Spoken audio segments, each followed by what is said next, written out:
Nitro is the glory, but e-buggy pays the bills.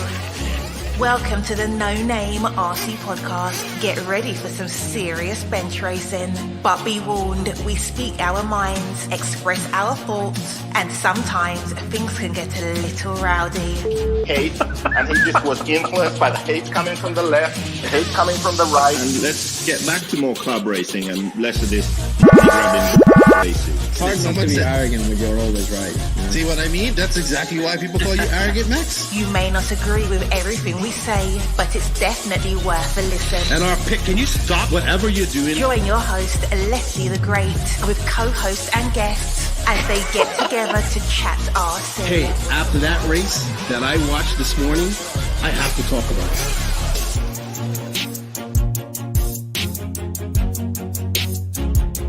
Here we go. $100 right here, $100 throw. Oh no! I like this.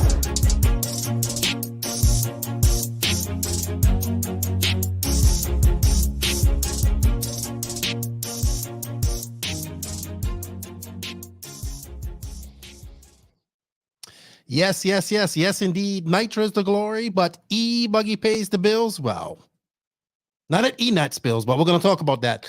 Welcome to show number 244 of the No Name RC podcast. Lefty's off the record, better than your regular news. I want to say thank you to Dany Paz. He came up with that quote, and happy birthday to Mr. Dany Paz. He went 35 today.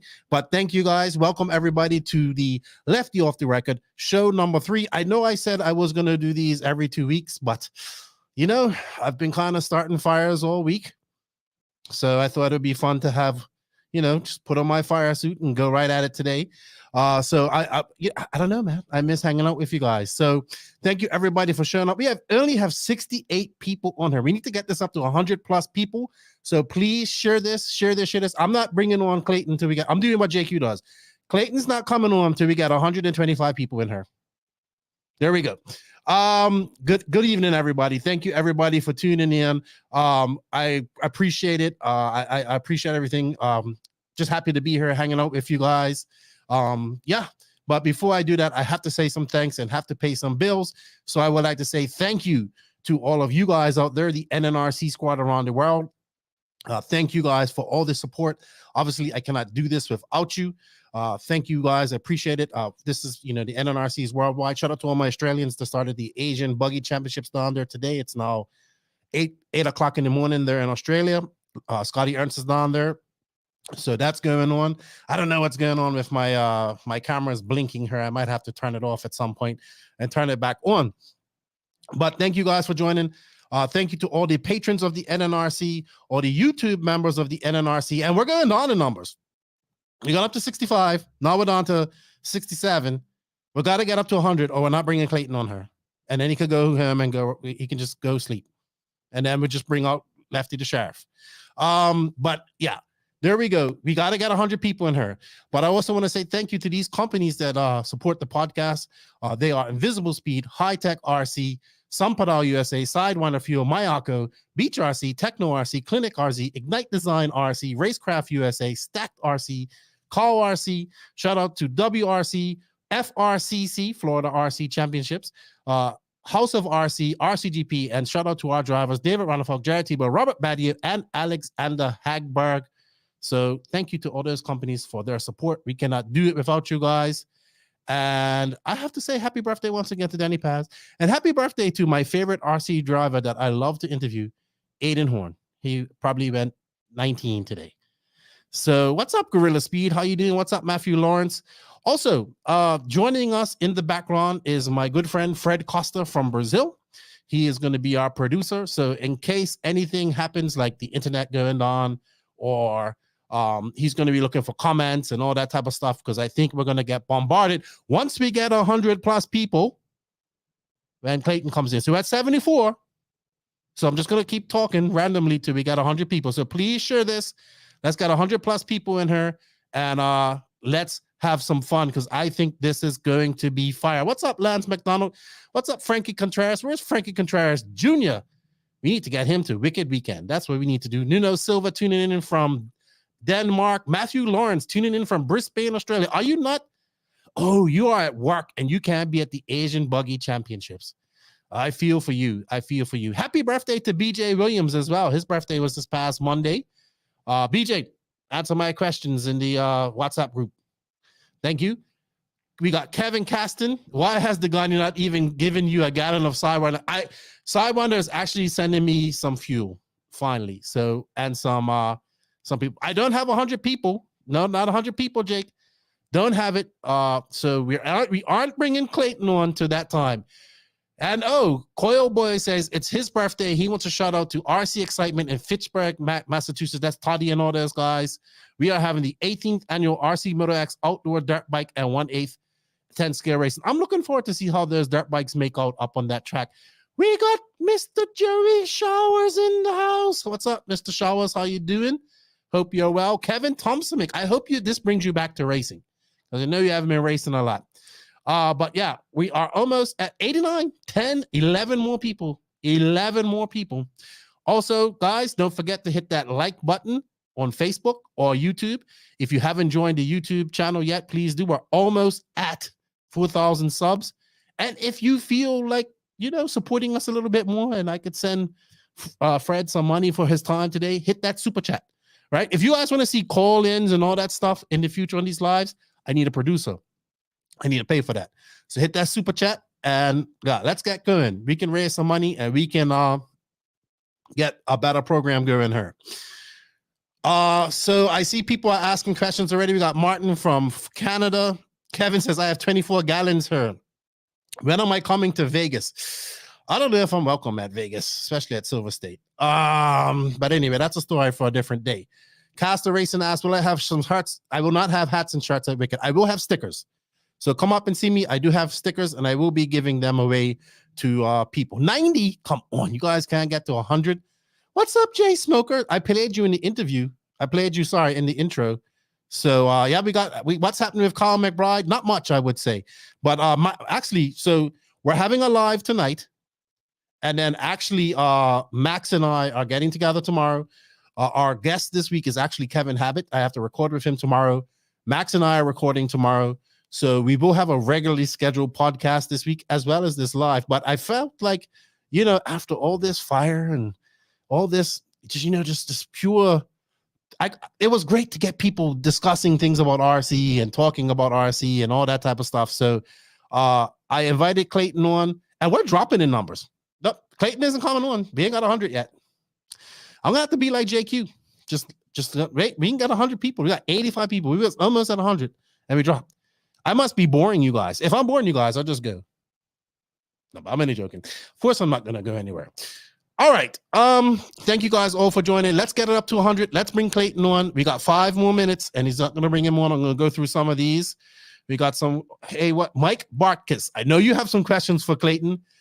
Sasquatch from Massachusetts checking in. Sasquatch. There's another Sasquatch? Yes.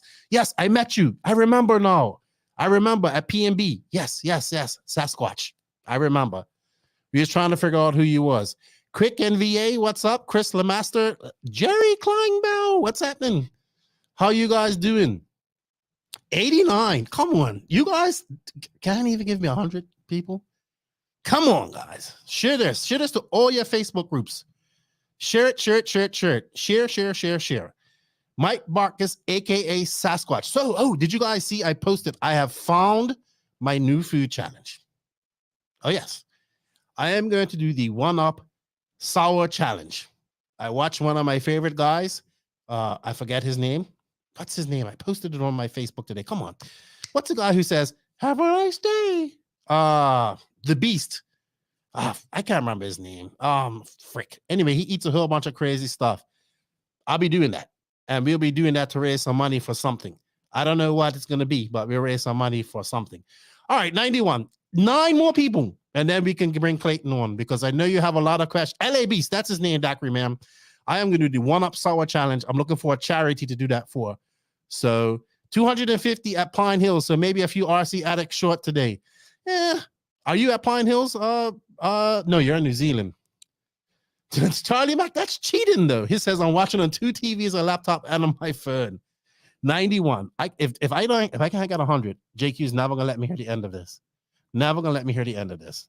But yes, we do have Clayton in the back. 95, 97. See, this is why JQ is persistent with this. 3 more people. 3 more people. 3 more people. I am putting on the sheriff's hat today as well, but probably after Clayton gets off. You know, he can't be around for all that type of fire. All right, we're going on. We're going on. All right, maybe we'll get this if we bring in some people. Paul Lynch says, "What's up from Bluntville, Tennessee?" Is that actually really a place, or is that just a nickname? 98 people. 98 people. Oh, I really enjoyed Wheel and Trigger last night. It was great. I didn't watch it all last night, but I watched the replay today. I also enjoyed their Kevin Abbott interview. Was excellent as well. So if you guys haven't checked that, go check it out. They were wild last night. Ooh. What? Oh, Kevin Caston wants to see how many tacos or hot dogs I can eat. Yeah, but I mean, I can eat quite a lot, but I like the pain. I think the pain means more. That's what happens. What's up, Chase? How you doing? All right. Jeez, we almost got up there. We almost got up there. Matthew Lawrence says, Alex Bernard's time to... I don't think anybody can compete with Alex in Australia. That's for sure. Dacry Man, thank you for that one night. Jackie Man's always giving us some super chats. If you guys wish to support, hit that super chat button. We're gonna improve our show a little bit. I go back to live calling. To do live calling, I need a producer. So I gotta pay for him. All right. So we ain't getting to 100, and I know I don't want to keep Clayton up. Well, we are going to get to 100, but I don't want to keep Clayton up too late. 99. Come on. I need to see 100. One more. Logan might, but not sure. Hey, Alex is just on a whole different level in Australia. Let's have an eating contest. Hold on. Why am I not showing this? Why does it keep going away? I should just let my producer do his job instead of trying to produce this, right? Greg Degani could definitely eat a lot of hot dogs. He can eat a lot of hot dogs. He really likes hot dogs. I prefer the hot stuff, nothing cinnamon related, because after the toe of Satan, I think, oh, okay, there we go. 101. All right, 101. All right, here we go. We're going to bring in Mr. President. I hope he has his flame suit on. And we're going to take it easy. We're going to have questions, but we're going to get through some topics first before we do that. So welcome, Mr. President. Hello, everybody. How's it going? How you doing, Clayton? I'm good. It's about 50-50, positive, negative, you know. Better than the old war. It was 90 negative, 10% positive. I think there was any. Look, all right. So I understand why people are upset. I understand. Too. I understand why it was done. Should we just go right into that, or should we just? I kind of wanted to talk to you a little bit about your 6 months so far in as a president. We got to see you in action at, me personally at the Nationals this year when I was there. So I guess we'll start with there. If you guys don't know who this is Clayton Young. He just became president or El Presidente of Roar. He has been cleaning up shop as well. As he's let a few of the committee guys go. As we know about Jeff Parker. We also knew about that. I can't remember which other position that you had to let go. Rob King and just recently Brent Klingforth. Okay, so those guys have what positions in the committee? Rob King was technical director. Jeff Parker was competition director. And Brent Klingforth was the secretary treasurer. Okay. So we are actively looking to replace those committee members at this moment. We voted in a very well-known name last night. I'm waiting to check their schedule and make sure that they are willing to do the job. But that will be a big announcement when that happens. Okay. But we are looking for regional reps. Anybody that wants to be involved in Roar, they can contact at president at Roar. President at roarracing.com. Okay. Or just hit you up on Facebook too, because you answer those questions as well. Or contact Sorry, go ahead. Contact the Roar Facebook page as well. Yes. Yep. And we do have possible promotions director. I need to reach out to him and do an interview with him so we make sure we're good. So we have people putting their stuff out there. So as long as everything's on the up and up, we should start filling positions here shortly. Okay. And are you getting more off-road guys involved? I know you wanted to get some more involved. This is actually a pretty good name off-road person that we selected for secretary treasurer. You will know them, no doubt. Okay. So everybody on this podcast will know the name. Awesome. Awesome. Just have to confirm the availability. We're going to switch the meeting night because it didn't work for them to a different day, and then we'll be good. Okay. Real quick, shout out to all the New Zealanders, all the Kiwis out there. Dwayne Fletcher and Basha NZ. I know a bunch of them have gone over to Australia to race as well. One person says Drake. So I don't know. I don't know who it is. That's news to me, Jerry. I don't know. I'm gonna have to ask the president after this and keep my lips sealed. All right. People are just people just throwing out names. Tebow, all this type of stuff. All right. So welcome, Clayton. Thank you for this. It was kind of impromptu because we had a little bit of some fire going on last week with the cancellation of the mini truggy and four-wheel drive short course classes at the ENATs, which I kind of understand. I mean, we had 3 mini truggy signups, and I think it was 8 short course signups. It was 5, but one of them was dropping. Okay. So I was going to be down to 4, and I'm like, well, geez, if we're down at 4, like, what are the possibilities that we actually fill it up? And based on every race this year, that wasn't really possible. But what I should have done is talk to my vice president, Garland Smith, who's an off-road guy and who held the ENATs last year, to find out that a lot of these people show up and pay the late fee, like almost doubled the entries on the day of the race, which makes it very hard for us because then we're shipping trophies at the end of the race to people's houses instead of having this stuff there for the race. And then we don't have enough support people because we think there's only going to be 75, 80 people. And then there's 150. So, I mean, the whole thing about signing up and making your plans is so that everybody knows what's going on. The track knows they need pit space. That's another thing right now is that a lot of these people that are still coming late, they're asking for pit space, and the track's like, well, we didn't think we had this many. So the track may end up having to rent another tent or squeeze in people to get enough pit space for everybody who's showing up. Well, that's just us.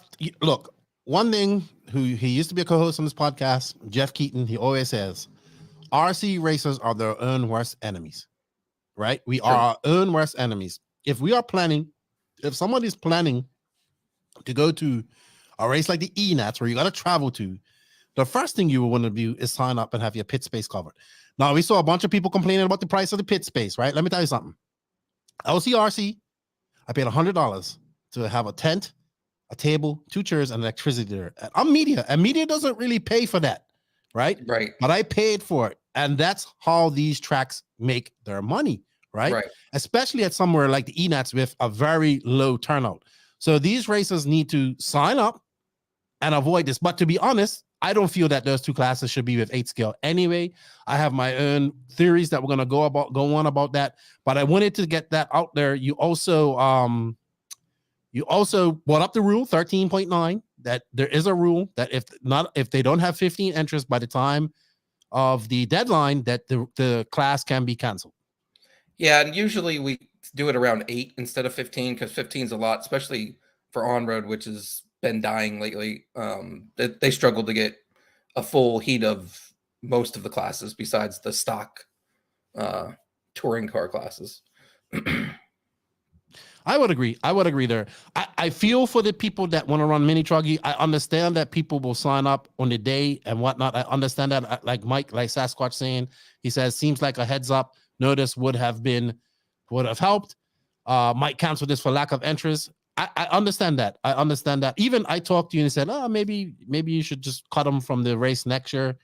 And yeah, said, no. I think my problem was I needed to make a decision. So if people were like going to show up or whatever, like it needed to be long enough that people could change their plans, not pack up their stuff, show up, and then find out, oh, well, we canceled it. Like that's what I was more afraid of. What I didn't realize is that there is a lot of people that don't care about paying late fees. That was maybe my mistake. I don't know. We'll see what happens at the race if actually a bunch of people show up or not. But Okay. Um, I wanted to get one thing out because I know Yep. people ask this constantly. Membership cards, because John Bolton's asking about this, and there are no membership cards, right? Digital cards or virtual cards now? yeah, they go to your email. The email you pay with PayPal, they automatically go as soon as you sign up. That started back in May. Okay. And if you don't have a number, what can you do? Just contact you. Just leave it blank because it's on our webpage. And if you have a question, you can Facebook message me or email me, and I will send you a screenshot of all your information so you can make sure it's right. Okay. I don't know how long we're going to keep this process because things aren't getting done as quickly as I want to, website digitally wise and stuff. So we will see. I'm getting ready to talk to our friend, the fifth scale EFRA guy, House of RC. Yes. Yeah. We're gonna have another talk here shortly. Okay. Yeah, he actually has a great question for the podcast later on today as well. Okay. And I just wanted to remind you guys to share this to all your Facebook groups. If you're in the YouTube chat, hit that like button, help us get up to that 4K subscription mode. And if you are feeling like supporting the podcast some more and helping us get better, hit that super chat for us as well. All right. So, Mr. President, 6 months in, it's been hectic. I saw you. It was interesting talking to you at the Nationals. I was even on you about doing like LCQs and all that type of stuff, but I have to admit, you was a busy man. I thought your RMT did a good job. I saw if you wasn't up there doing the referee jobs, you was out term marshaling for people, which is ridiculous because we should have term marshals out there for this is a national event. People should be out there term marshaling. You shouldn't have to be out there. But I saw Garland. Well, I wanted someone to go do interviews with you, so I needed a marshal for them so they could do the interview. That's true too. That was good. We had Dany up there taking pictures, which I thought was really good because it ended up being like awesome. Some of the early pictures that we had from that. So shout out to him. It's his birthday today, by the way. Happy birthday, Dany. That's right. So how has been your first 6 months of being in charge of Raw? It has to be. You don't look like you had gray hair before you went in there. You don't look like you have any more. So it's still gray on the sides. Okay. It's been overwhelming, but rewarding at the same time. But there was so many things that I didn't understand the depth of how bad they were. So when you have a bad process, you're like, okay, I'll just fix a process. Then you realize that it's more than a process. That's 25 people involved in the process and trying to get them to be on the right page or fire them and then find somebody to take that spot so you're not taking on the work, and trying to get membership cards to be emailed out, and like it just every little thing. And then realizing that we do have still some old can't think of the right word for that, but old rules in there that antiquated still need to be addressed. Antiquated, that's the word I was looking for. See, that's why you're the host. Nope. So that I guess it's like when you go in to cut out, I hate to use this, but when you go to cut out the rot, right? You don't know how far the rot goes in.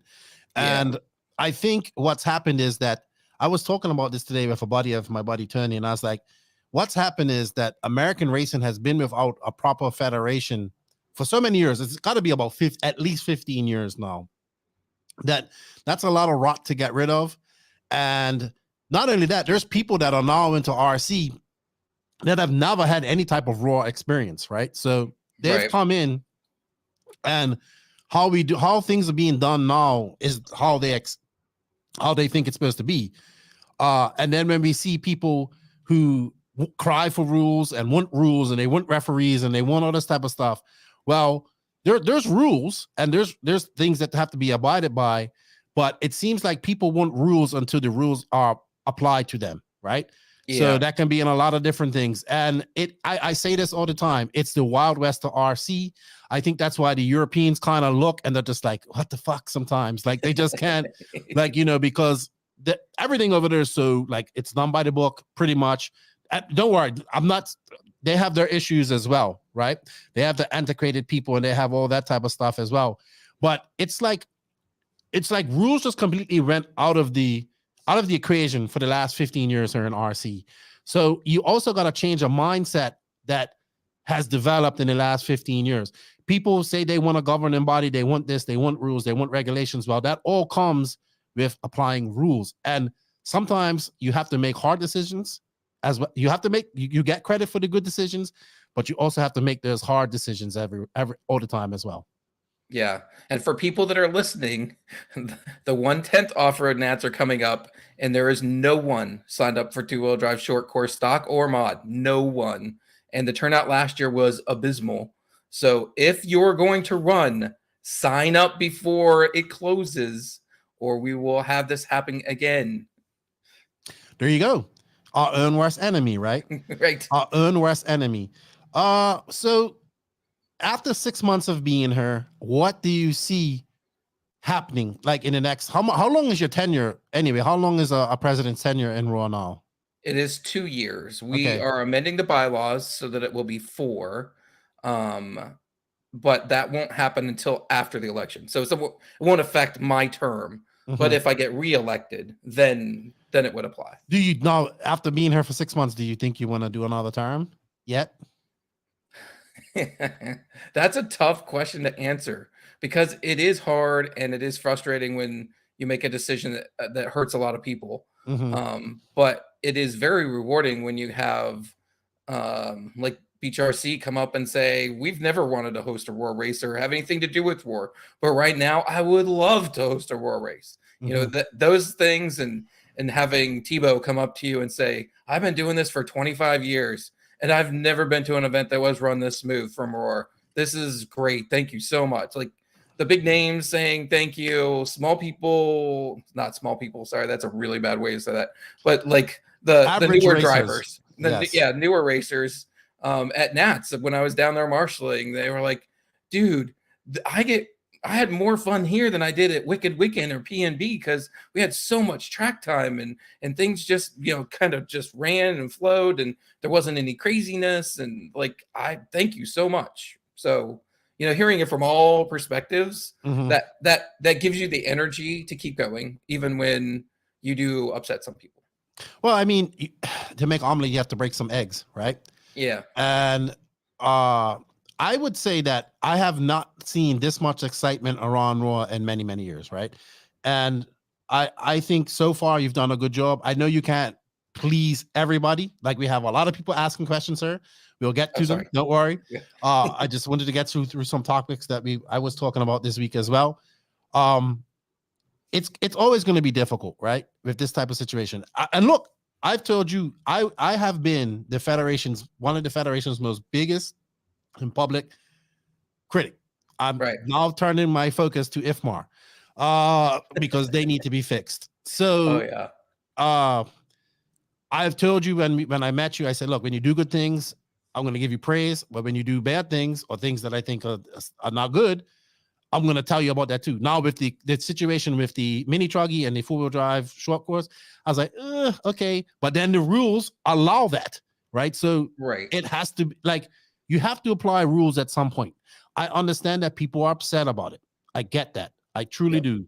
But I believe that these classes were added to the ENATs to make up for the low interest that this race has seen in the past, right? It's been around for a few years now. I don't know the history of when 4-wheel drive short course got added to this. It seems like it's 10 scale class, so it should be with 10 scale, but I don't know. Well, I think they did this because we're not getting the interest at the ENATs. It's just simple as that. That's going to lead me to my next topic, which is I had a vote this week and I talked to you about it. I honestly think that we should do away with the ENATs altogether, because I don't think it's going to come to a point where tracks just aren't going to bid on it, right? Because for people that understand this, tracks have to want to do this. And also, it's not easy because the tracks don't really make money off the entries unless it hits a certain entry count. Well, even then, so I think they make 1,500 up to 125, and then once they hit 125, they get another 1,000. But then the next bonus isn't. I feel like I'd have to look at the rules, but it seems like it's like 250 before you start making money per entry. So, and that was created based on the fact that we send however many people we send, and the trophies cost, and whatever else we got to pay for. So Yeah, because you guys have to get paid. The RMT has to get paid. They have to pay for the time. So the track makes their money off the sponsors that they get. Yep. Pit spaces that they sell. They sell T-shirts and stuff like that as well. That's how they make their money. So the entry money and the money that comes from Raw isn't what people think it is. And tracks have to want to do this. So right now we're looking at, I feel kind of bad for Calandra. He's up there. He's trying to get this race going, right? And he's looking at the entry numbers and saying, you know, like he's dealing with people. Yeah, they put in RV spots and all kinds of stuff. Besides their building burnt down. Their carpet track had burned down tell me recently. about that. So they just rebuilt the whole thing. So they Lipo put out people tons of money to not just for this event, but like in their whole facility because of situations. So I agree. I hope people do come and get. By the way, people, that was a lipo fire that almost burnt down the whole facility. Remember, I know all about lipo fires. I just recently had one. So I personally think this is what I think, and I want to, and it seems to be wanted because I had like 300, almost 400 votes, and the majority of the vote was to combine. I think we should just have a 1/8 off-road nationals. I was talking to you about this. I said, for the first race, I would do Nitro buggy, truggy, and e-buggy. Now I know the e-truggy guys out there are going to get pissed off at me, but I would do it to see how that works first, right? Maybe throw in e-truggy, but on a lower level. I would cap the races. Cap each class at 100 entries, right? Let's say we add e-truggies, 400 entries. Most people are at the Nats on a Tuesday anyway, so you get there Tuesday setup day, and do this how DNC does it and Silver State does it when they have a race like that. Wednesday will be practice. Thursday can be e-buggy, e-truggy day, or if you don't do e-truggy, it can be truggy and e-buggy day. Friday, because buggy is obviously 10-minute qualifiers, it can be qualifying day for buggy. Saturday can be e-buggy and truggy finals day.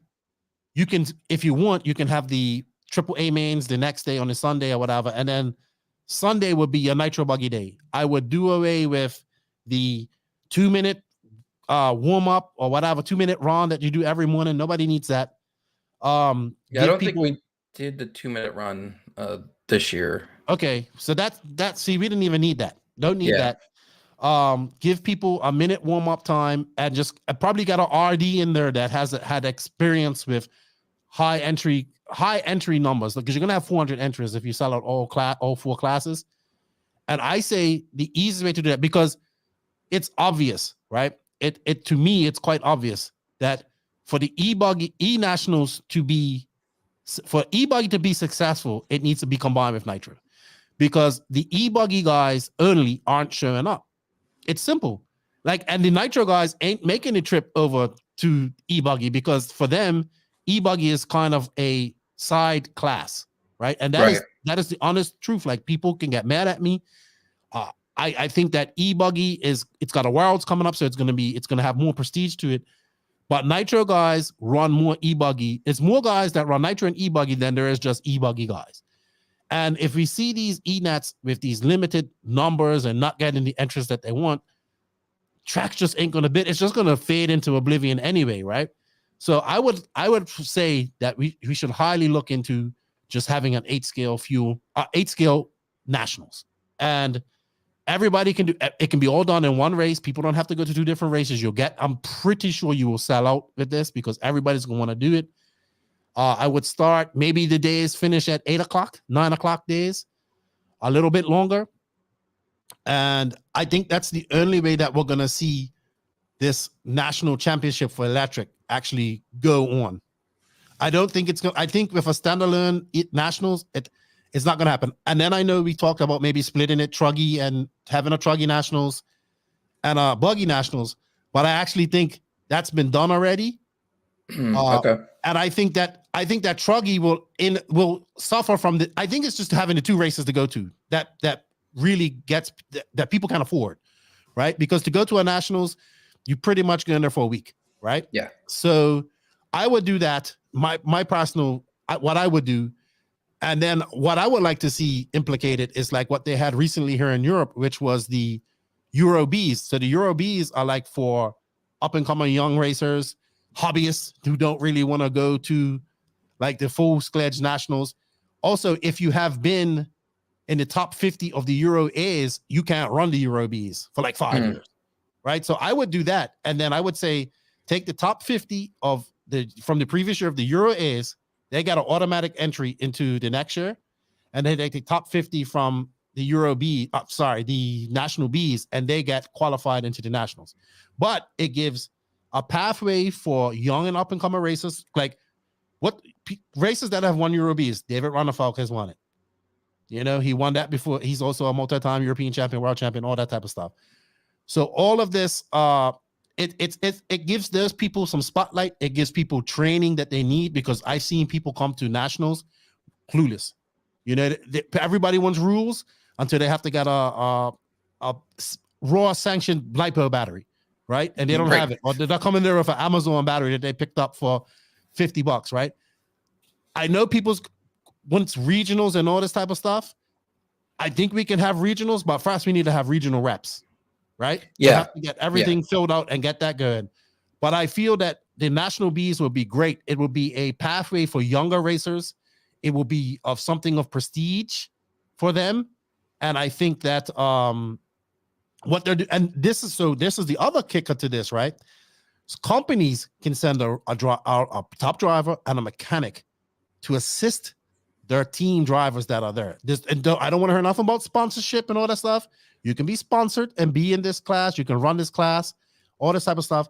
But that will add much more value to the companies, sending Dakota Fend and Barry Baker, or what's his name, or sending Spencer Rivkin and the King to the race to support those drivers without pressure, because that driver can be there. He can help them out. He can do everything he wants. He doesn't have to worry about winning that race.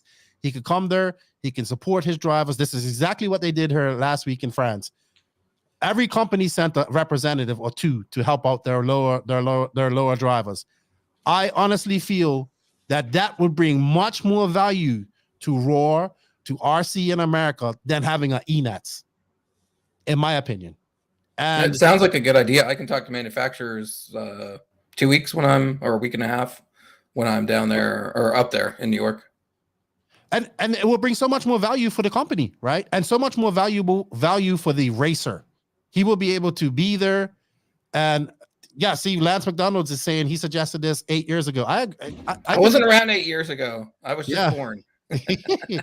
I think this will be great. And then that national B championship, you have to qualify for the nationals through that, right? You come in the top 50. I don't know how all the ins and outs will work, because we're talking about multiple classes as well, right? But in Europe, if you make a top 50 in the Euro A's, you can't compete in this.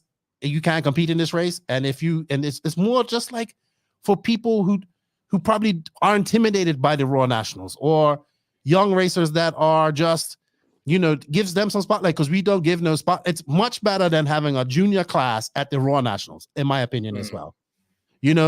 Yeah. And I think that would make so much more sense than having a ENETS where people aren't attending, right? People just aren't attending to the ENETS. Make that all one race, get that out of the way. You'll get those 400 entries without a problem. Yeah, I guarantee you will get 400 entries. You'll get people racing all four classes if you include e-truggy. You'll be able to get that race done in a good time frame. Got a good R&D there who's used to working these big number races. And then people would have something to look forward to. Oh, I want to go to the national B so I can go to a national A, and these young, like this kid, Remy Bermudez, he just won it. He's fast, right? He's super fast young kid, but he's not in the A finals of the Euro A's, right? He can be one day, but this is like I tell people, think of it as the 250 class, Right. Some guys like Martin Davalos, who stayed in the 250 class until he was 45 years old and then moved up to the 450 class. That can still happen. That doesn't matter. But there's young guys who want to make a name for themselves and want a pathway to actually maybe doing this for a living. I'm not saying everybody's going to do it for a living, but you know what I mean? It's a step. I think Raw can do it. Now, qualifying for that might be a little different. that's where I would see the regionals come into play. But if we want regionals, we got to have people in those regions who are volunteering their time and or compensated somehow to organize these regional races and run them properly. When I say a regional race, we can't have a nitro buggy race with pro intermediate sportsmen. It has to be run how it will be run at a Raw Nationals. Yeah, it's simple as that.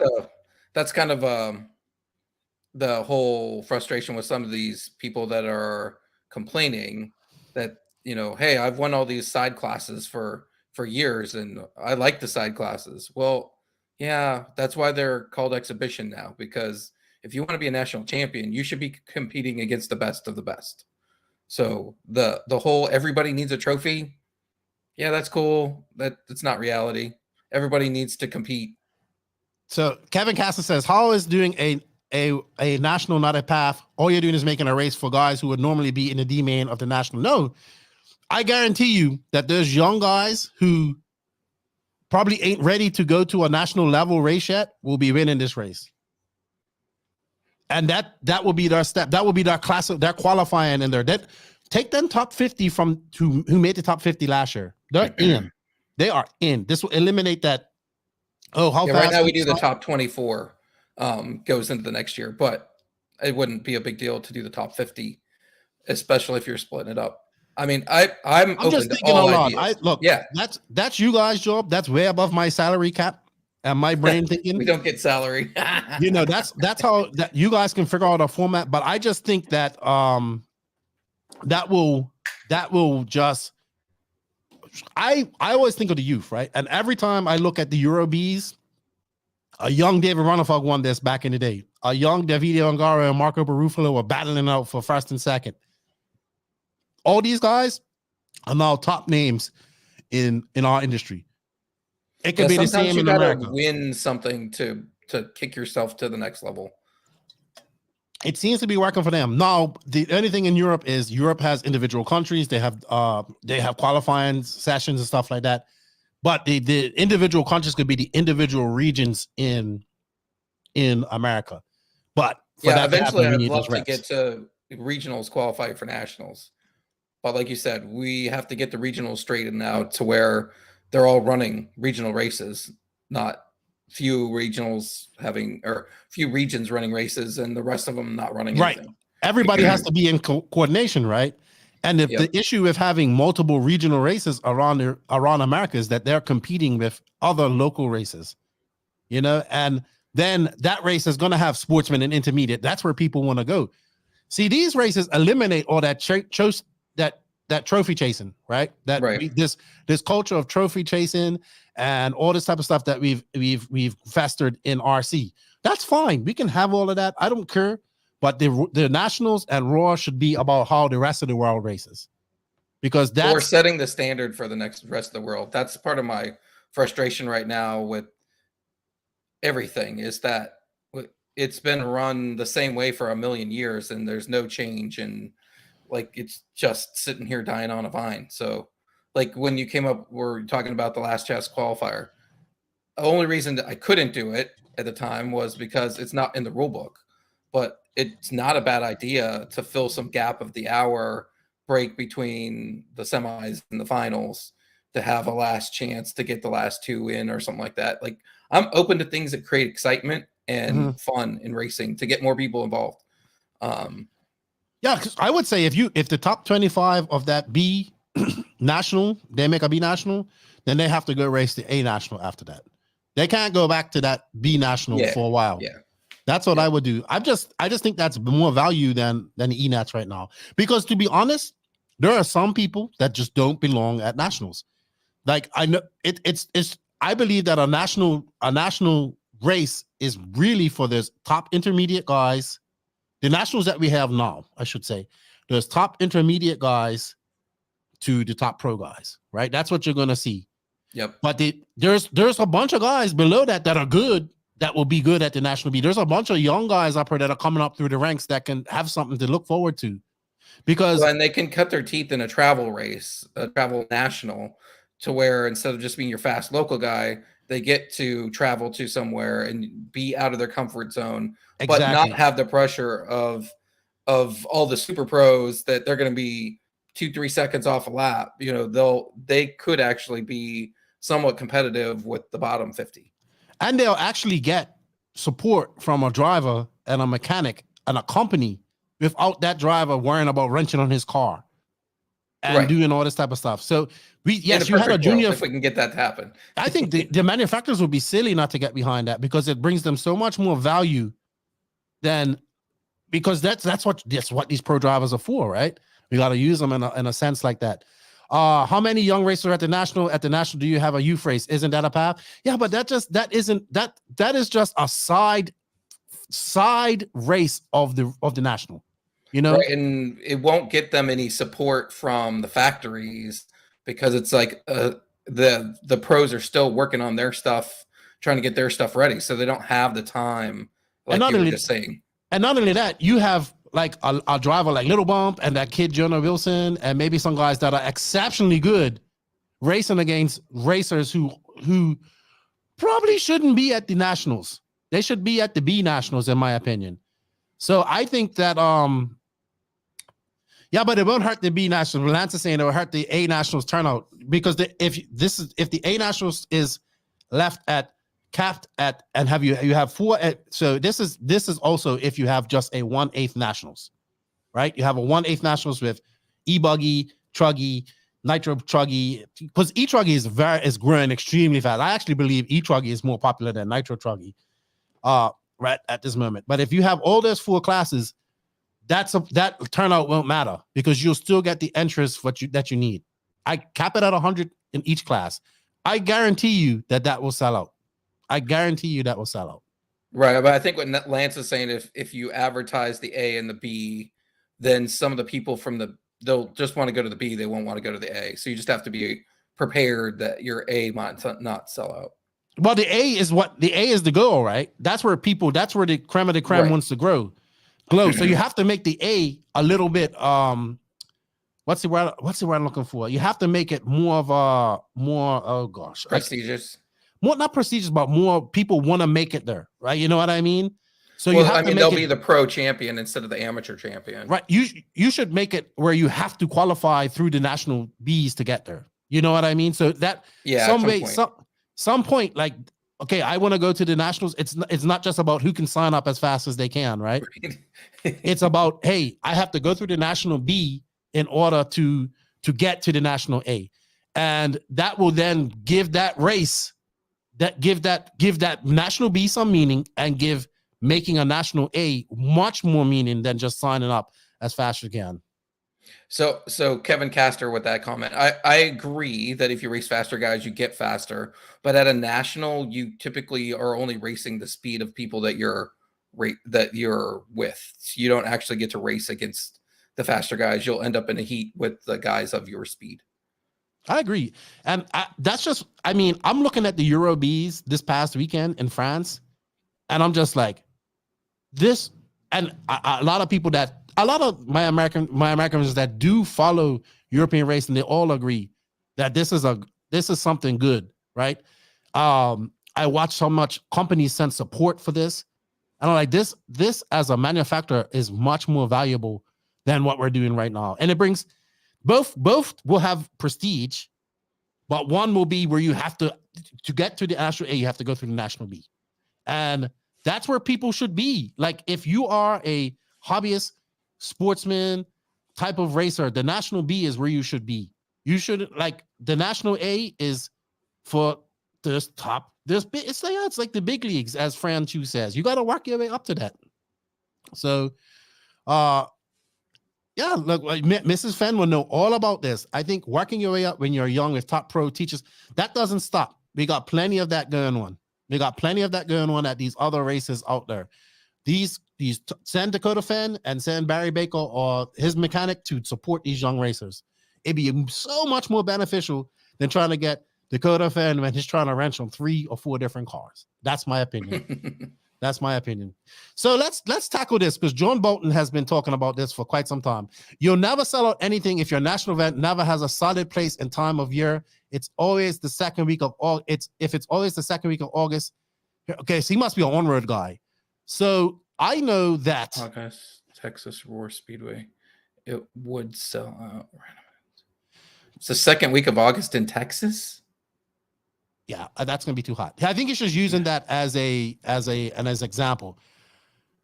I believe so typically the races are supposed to be the same time of year for each event over and over. I know Roar kind of messed that up, not this year, but the year before, for whatever reason. But most of the time, the carpet nats for on road are in March. The carpet off road nats are in April, even though that's a brand new race. May seems to typically be on road paved, but that kind of moves around depending on where it's raced at. But then August is usually 1/10 off road, and June is usually Nitro off road. But I mean, I'm not opposed to having a fixed weekend, but we as Roar need to make sure we're not dumping on top of a race. Like right now, the ENATS is on top of LCRC's Nitro race. So some of the guys that would go to ENATS are going to be at LCRC. So the weekend choice was not ideal, especially I think what he's saying is he wants one place where they're going to be. Oh, every year in the same place? Because it's like, well, where's the Nationals in 2024? Well, this is America. You can drive anywhere in America. It's not like you got to fly internationally to go to the Raw Nationals. And I think just like the Worlds, which goes to each block every 2 years, I feel that the Raw Nationals should go to different tracks, because then we'll get that comment. Well, if it's at one track every year, well, there's people got a home court advantage, right? Because they know the soil, they know this, they know that's what we're going to hear next. I don't think that's feasible. I think that you should spread the love. I think we need it might end up being at one place because tracks ain't bidding on it. That should be something we should talk about. How does a track bid on a Raw? Like, how does that work? How does that whole bidding system work? So in October, we will open up all nationals to be bid on. And they'll go fill out the national bid template for a track, which basically is like what's the size of your track? Like it gives them a template on what things to fill in. And then they send that in, and the competition director, who we don't have right now, would then format all that stuff for the committee. And then we have a committee meeting, and we bring forward the pros and cons of each track, and the committee bids on which one to win. The last 5-6 years, that's been only one track that bids for each one, maybe two tracks once in a while. But I have a feeling, because things have, besides this race, things have gone fairly well at every race that we've run so far this year. So I've had a bunch of track owners, even at the Fuel Nats. There's a track in Idaho or Iowa. I think it's Idaho, that they just built this amazing facility. There's Kevin A. Bear has a track up in Canada that is interested in hosting carpet nats. Like there's more tracks coming out of the woodworks that are interested in hosting a Roar race than I could have ever dreamed of. So I'm hoping this time we'll actually have choices. I do agree with this, though. I think that we kind of know that the Raw Nationals, the Fuel Nationals, will always be in June, right? It seems to be the first week of June. I think that should be locked in. I would agree with that. Let's lock in dates if we can for these. I understand that it's hard. If a race knows that that's going to be that race, then they know, okay, that race, that date's off bonds. I mean, you're probably going to have races that put that on there anyway, right? Yeah. But that's the Nationals. That's going to be the day. And I think racers will know that as well. I mean, right now we're kind of dealing with that with the Worlds, right? We're almost a year away from the Worlds, or just over a year away from the World Championships. And we didn't even know where it's going to be. The on-road paved? No, Worlds? we're talking about the off-road World Championships. Well, we have the Brazil one, right? That's what I'm talking about. But that's not been confirmed by IFMAR yet. Oh, I did not know that. No, there's been no confirmation yet. Because I've asked them, because the U.S. drivers have asked if the Worlds is still going to be in Brazil, and every time I've asked IFMAR, they've said yes. Yeah, we're talking about IFMAR. We're not talking about. We're talking about. But I do not agree with the nationals being in one place. I think that they should be spread around. I think they should be fluid. The date should be set in stone. But I think the whatchamacallit, the location. Because so John, sounds he like says that Lance regional spread should the be love. putting his resume in for competition director. To me, Sure, he should be. He's gotten all these great ideas on how these races should be done, and I think he would be a great person to join the committee when he's got the time to, or be a regional rep. Yeah, I know. I think he should be competition director. And that's not. I'm not taking a dig at you, but if you want to make that change, then join up. That's simple as that, right?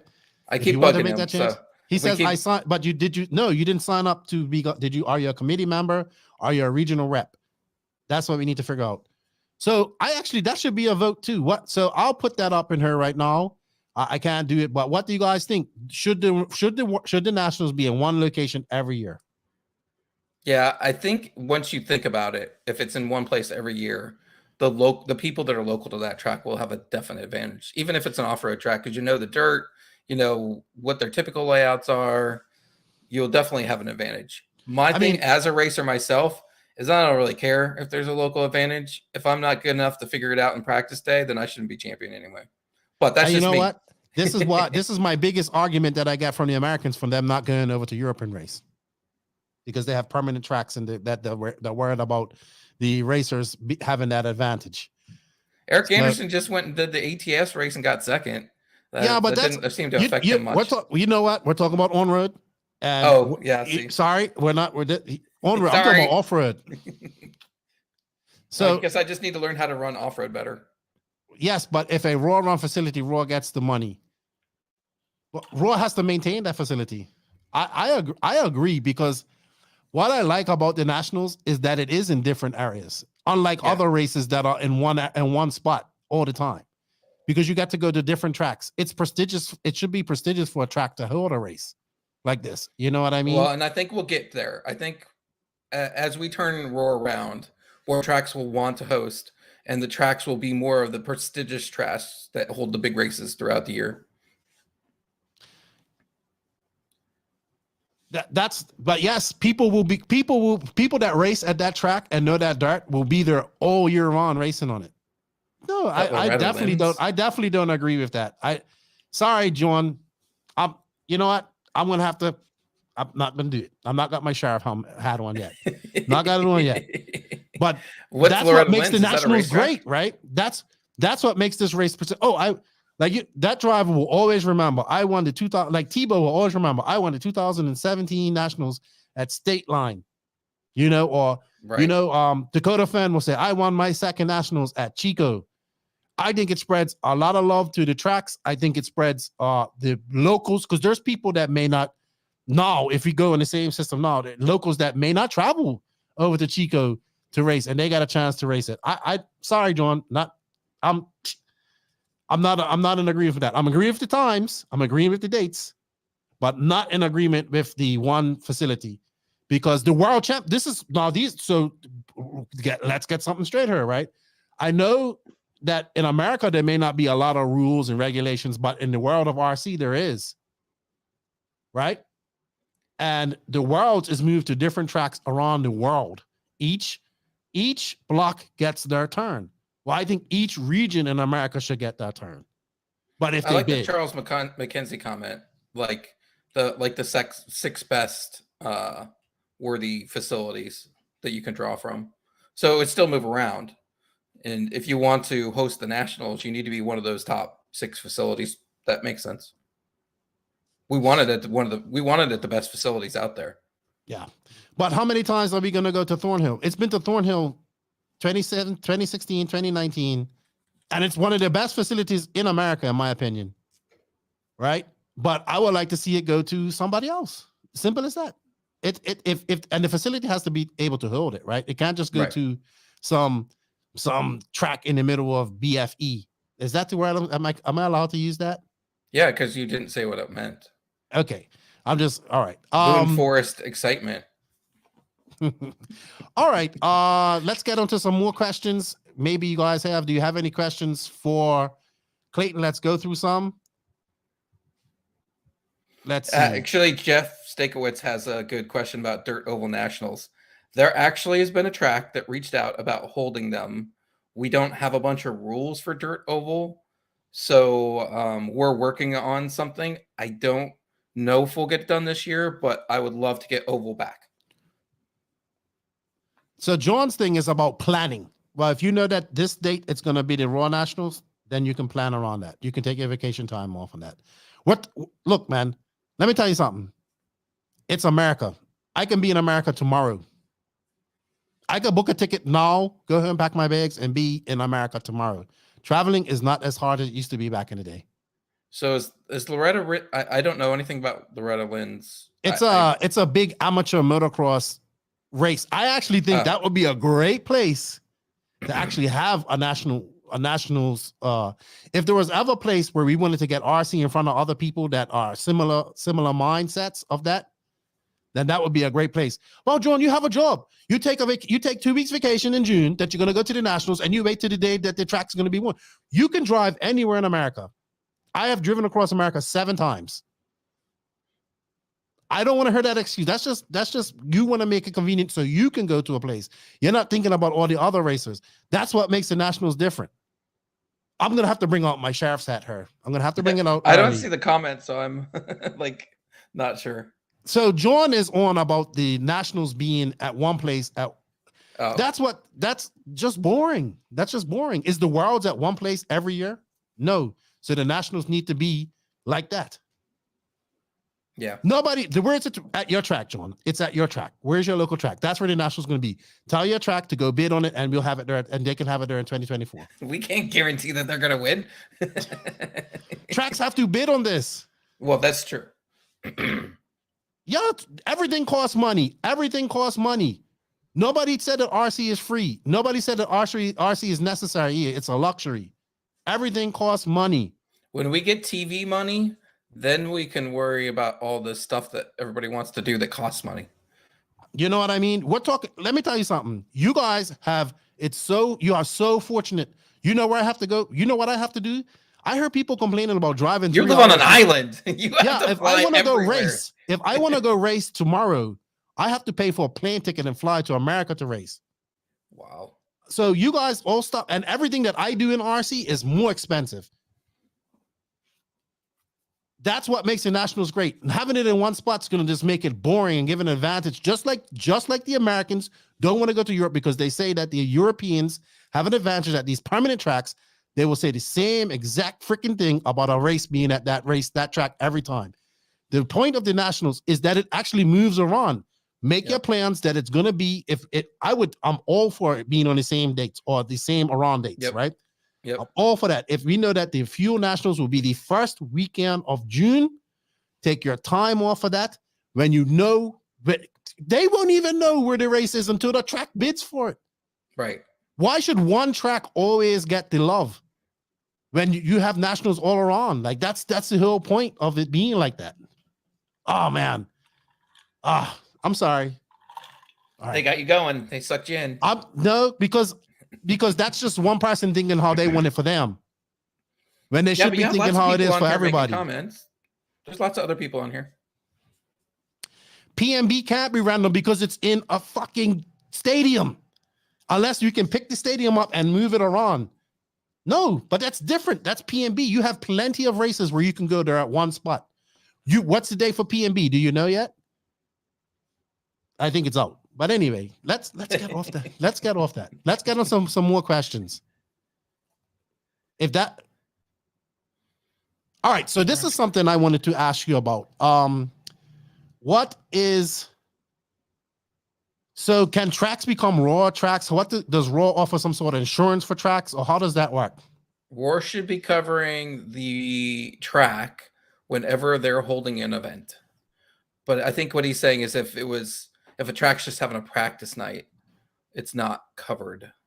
So I don't know if it is or not. I need to reach out to the insurance company because everything I was told about the insurance seems to not be accurate. So I can look into that and see what the insurance is really covering and make some kind of post. So people know what's going on. Sorry, my cat is trying to end my stream. Sorry.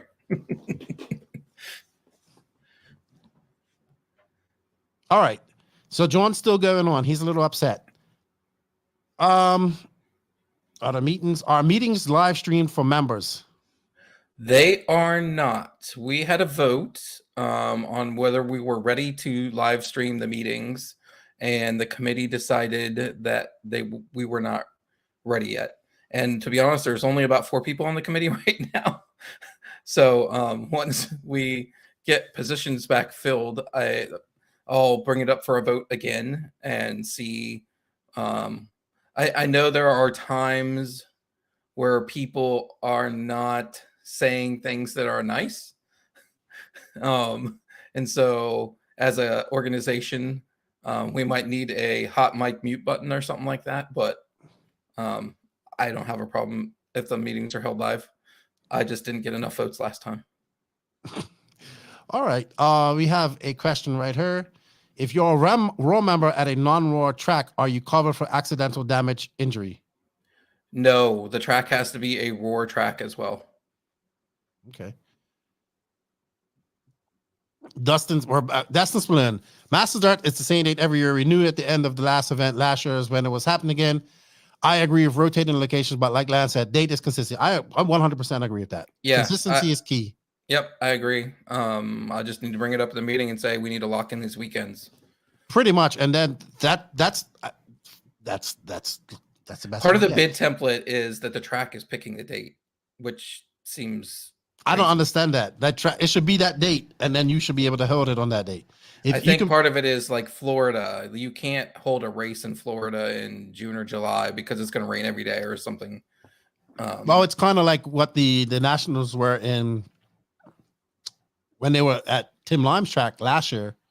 They had to have it in April or March because it was just too hot in June. Yeah. So that would be the detractor from Lance. We had a Nationals in June. It was hot, very hot. It was in Florida. It was very hot, very humid. And how hot was it? Man, I know I went to the outhouse to drop a poop, and it was not great. You lost more than the poop, dude. It was hot. It was hot. All right, so I constantly get this question. What people want to know? Becoming a member of Raw, what does it do for them? What benefits do they get? So right now, you can race in nationals, and you get insurance if your track is covered. But most tracks have their own insurance as well because they have a hobby store and other things. I don't have a good answer other than you'll be able to race your regionals and nationals. We're working with sponsors to have a package go out of here's your discount for A Main or Serpent America or whatever. But we haven't found a way that it can't be shared with non-members. So it's an idea that we haven't fully sussed out. Okay. But the other thing you're doing is you're supporting the hobby, the rules, everything else that we're doing behind the scenes that isn't nationals. This is a very good question. And I think Raw should be involved in this. Is Raw going to invest? How is Raw going to invest into bringing new drivers into the hobby, showcase events of like-minded people, i.e. full-scale car racing events, monster truck events, motocross events? This is something that I would like to see, like I talked about earlier. Actually, this was T-Bill's idea, and it goes back to John. John, you're a motocross guy. Having an event at the Loretta Lynn's amateur motocross race that he's talking about. Why? Because that's, I believe, if I'm right, I'm wrong, but I believe it's a week-long event, so it will fit right in with what we're doing anyway. With having a 3-day event, or a 4-day event, but it gets RC in front of people. How can Raw do that? How can Raw? Because I think Raw has to also, because Afra's doing it, right? Afra's over there. They're doing a lot of really great stuff. If trying to grow RC and all that type of stuff. I think Raw has to have some sort of input into that as well with the manufacturers, all the type. Obviously, I've talked to different manufacturers. You have as well. What can Raw? I know right now you're just trying to get on your feet and try to do things, get things going. But like I said, I want this eventually to be just as popular as NASCAR. So okay. actually more like F1. NASCAR is kind of oversaturated. Okay. But yeah, so we would need a promotion director in my eyes that can reach out to some of these events and ask how we can be involved and what it would cost, or if there's some mutual benefit to their spectators for us putting on a show, even if we had top 20 Nitro drivers go out to a motocross race and run part of the track that would make sense that they would be able to run on. But I mean, it's a good idea. I don't know exactly how we get involved with those to get that out there, but I'm open to whatever, because it's kind of silly that people aren't seeing it as much as it should be. Well, we're not. So I know we think we're doing a whole bunch of stuff, but we just ain't getting enough RC out there in the algorithm. John, right. I just wanted to answer your question. So Tebow had mentioned this on a podcast. He was like, the reason they would do it at Loretta Lynn's because they have a bunch of entries. There's a lot of people that are running this. Like I believe we're talking in an off-road sense. I believe when you drive motocross, coming over to off-road has been a very quick transition for many. I believe that off-road is probably one of the closest things that they can get to motocross. That's what I've heard from guys. Obviously not the same adrenaline rush as running on this, but you got lots of people that get injured. People just don't know what we do, right? But when they find out what we're doing, like, hey, this car jumps, if you hit the gas, it does this. If you do this, you do that. It has the same physics as a bike. You're just not on it. So I just thought that maybe he said having a race there would be great because it's a week-long event. You can get people there. You can have a big race there with maybe 300 people, 600 entries or whatever, running multiple classes. And he just always thought that would be a great place to put on an exhibition of RC, like do a full, because I think that's one of the things that like the Visions race is missing, having a lot of RC people there to make it look bigger than what make it look big. And he was just saying that he thought that would be a great place because everybody says, oh, let's put it at a motocross race, or let's put it at this, or let's put it at that.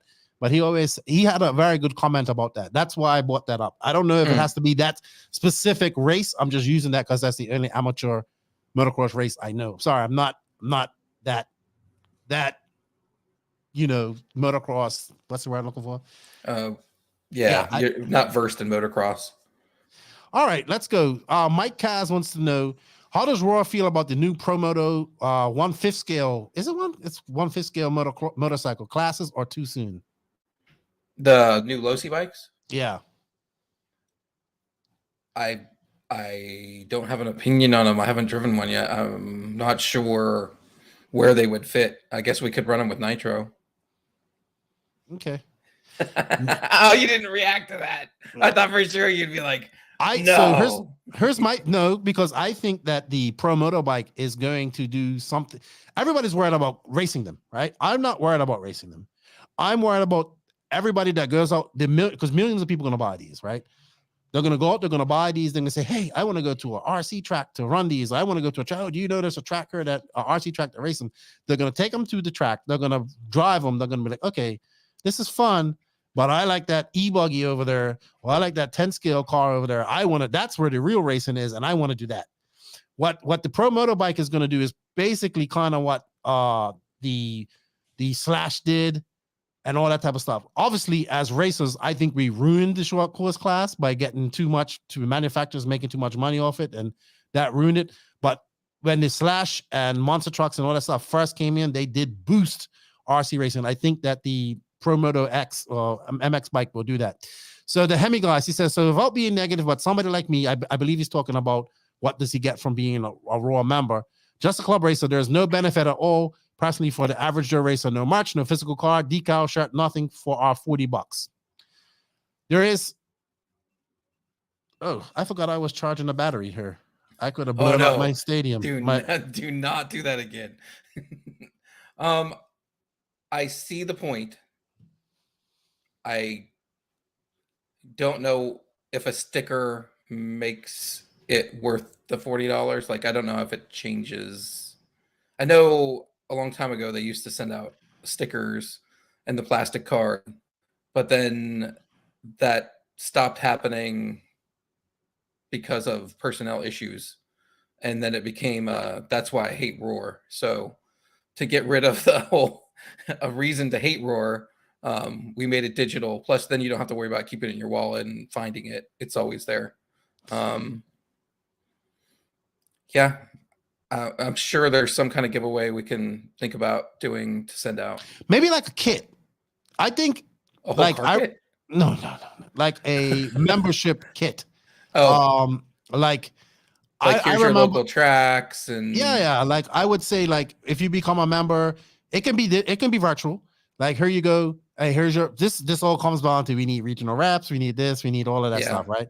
Hey, here's your regional rep, here's your tracks around you, where are you from, blah blah blah. Here's your number, a virtual kit or a virtual ebook of some sort. Maybe listing the rules, right? Stuff like that, your benefits, what are your Roar affiliated tracks around that area, stuff like that. I think that would be something that people information, right? And that can be virtual, that can be digital, and that doesn't cost any mailing out whatsoever. So I think that would be something that you guys can look into. But we need some people in there, right? I kind of wanted to at this point to be able to list all the tracks in your area, period, and put a star next to the Roar ones, or say put bold, these are Roar tracks, here's some other tracks in your area, because I want to promote the whole sport. Like it's not just about Roar for me, it's about all RC. So anything that promotes or helps people find things easier is what we should be doing as Roar, I feel. Okay. Adam Ross, what's up, Adam Ross, up there in Canada? I was talking to one of your local track owners up there recently. How can Roar work with established races like RaceTime events and DNC, to name a few? The amount of races there would be a good bump in Roar memberships. I actually have an idea for this. Yeah, so we have talked and tested a thought with the manufacturers of having a championship series that would then leverage, if those races are willing, the established races to give points to then finish with the championship. But what's your idea? Well, my idea, you can do a virtual series. If I was Raw, that's what I would do. I would use this. I would take. So we did it on the NNRC. We used I think we took DNC, PMB, Silver State, and then the Nationals, and then we made a virtual series. I actually even got a big trophy made and gave it to Ryan Mayfield at LCRC. Well, I didn't give it to him. I took a picture with it and then took it back home. Big stupid trophy. Whoa, you took it back home? What's the point of that? It was big. It was like 4 feet big. It weighed about 20 pounds. Yeah, you did. Well, see, I had it right there in my pits, right? I'll send a picture. I wish I still had. I wish I did. But this is what I would do, something like that. Then you can make a ranking, because it doesn't seem like those races have any real interest in making a series, right? Actually, they did. I haven't talked to all of them. Joey always says he's going to make a series, and now I haven't seen any points. I haven't seen nothing like that. But we know that PMB, DNC, Silver State, and the Nationals get all the best drivers, right? Now you can make a pro virtual series with that. You can use their intermediate. You can have like a East Coast, West Coast, maybe add one more East Coast race to that. Have an East Coast intermediate series, stuff like that series as well, sportsman, whatnot. But what I would really do, and this would cost Raw a little bit of money, but I would send Raw to these races. I would send 3 guys to be referees, because everybody's always asking about referees. Be referees, and then set up, then ask these races. You can either say, hey, charge $10 more, you'll have referees. That $10 goes to Roar to help pay for the RMT, or set up a booth there and do a membership push and probably say, hey, you can sign up here at PMB for $30, not $40. But you also offer service, because you're there with 2 referees, and that's what people have been asking for referees to go there and do that race and call penalties and all that type of stuff for that race. That's what I would suggest to Raw. Give something to get back. That would be my idea. Yeah, and I think that's why people have liked the Nationals so far, is that we have been calling penalties on pretty much anybody that does something that they shouldn't be. Okay. Donnie's dad. What's up, Donnie's dad? Can kids that are racing become official Raw members? Is there a minimum age for membership? There is not a minimum age for membership, and usually you do a family entry to make the kids members. Okay, good stuff. If a driver is if a driver is a Mike Kaz, if a driver is a Raw member and the pitman who is not racing gets hurt by another driver, gets hurt and is a non-Raw member, is the pitman covered for injury from another driver? No, they would have to be a Raw member. Actually, when we do nationals, the people in the pits all have to be Raw members. Okay. Okay. Which we probably didn't police very well, but we've got a solution for that coming too. Connect with something like RC Garage showing Mark Van Norden says connect with something like RC Garage showing how you performed at Raw events. Well, that's possible. I think RC Garage takes all races because I think I looked myself up and I was surprised at my stats. All right. But maybe they could just weed out the war races. Okay. So I'm getting Lance's conversation confused with somebody else. Marshall 159 further add that Raw should be helping to promote and facilitate tracks in town, country, state parks. The vast majority of flying fields are in public parks. Why can't Raw do the same? Well, I would say that the flying side of RC is extremely much more bigger than what we do as well. Well, I think we can do the same, but we need to have somebody that will manage that side of it. Because I would love, there's nothing more than I would love to be able to look up on the web what tracks are around me. I mean, I know because I surf Facebook, and that's, I think, how most people look, is they try and find tracks around them through Facebook or friends or whatever. But it would make much more sense for them to be able to go to the Roar website, especially as a Roar member, and see what tracks are around, whether they're Roar or not. I agree. We need to promote the sport and get more information out there for everybody. Yeah. But I also, because my buddy used to be an AMA flyer, I know that because the flying side of things is huge, right? It's probably slowed down a lot from what it used to be. But I remember he was saying that if they also had a rule, like if there was a flying event in a certain radius of where that flying event, like you couldn't I don't know what the mile radius was, but basically like events couldn't overlap each other in a certain mile radius, right? So you might have, maybe a flying field had to be 250 or 300 miles away in order for it to have another event from that current area.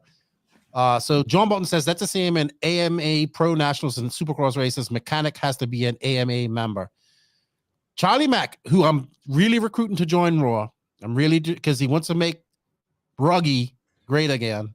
I know guys who spend $2,000 a year for hunting memberships only not to see anything or miss all season, but complain about a Raw license fee. Yeah, man, it's $40, man. It's $40. Hey, you know what? I think if you complain about $40, you should hit a super chat right here and give us some money so we can help pay Fred there in the background and make these live shows even better.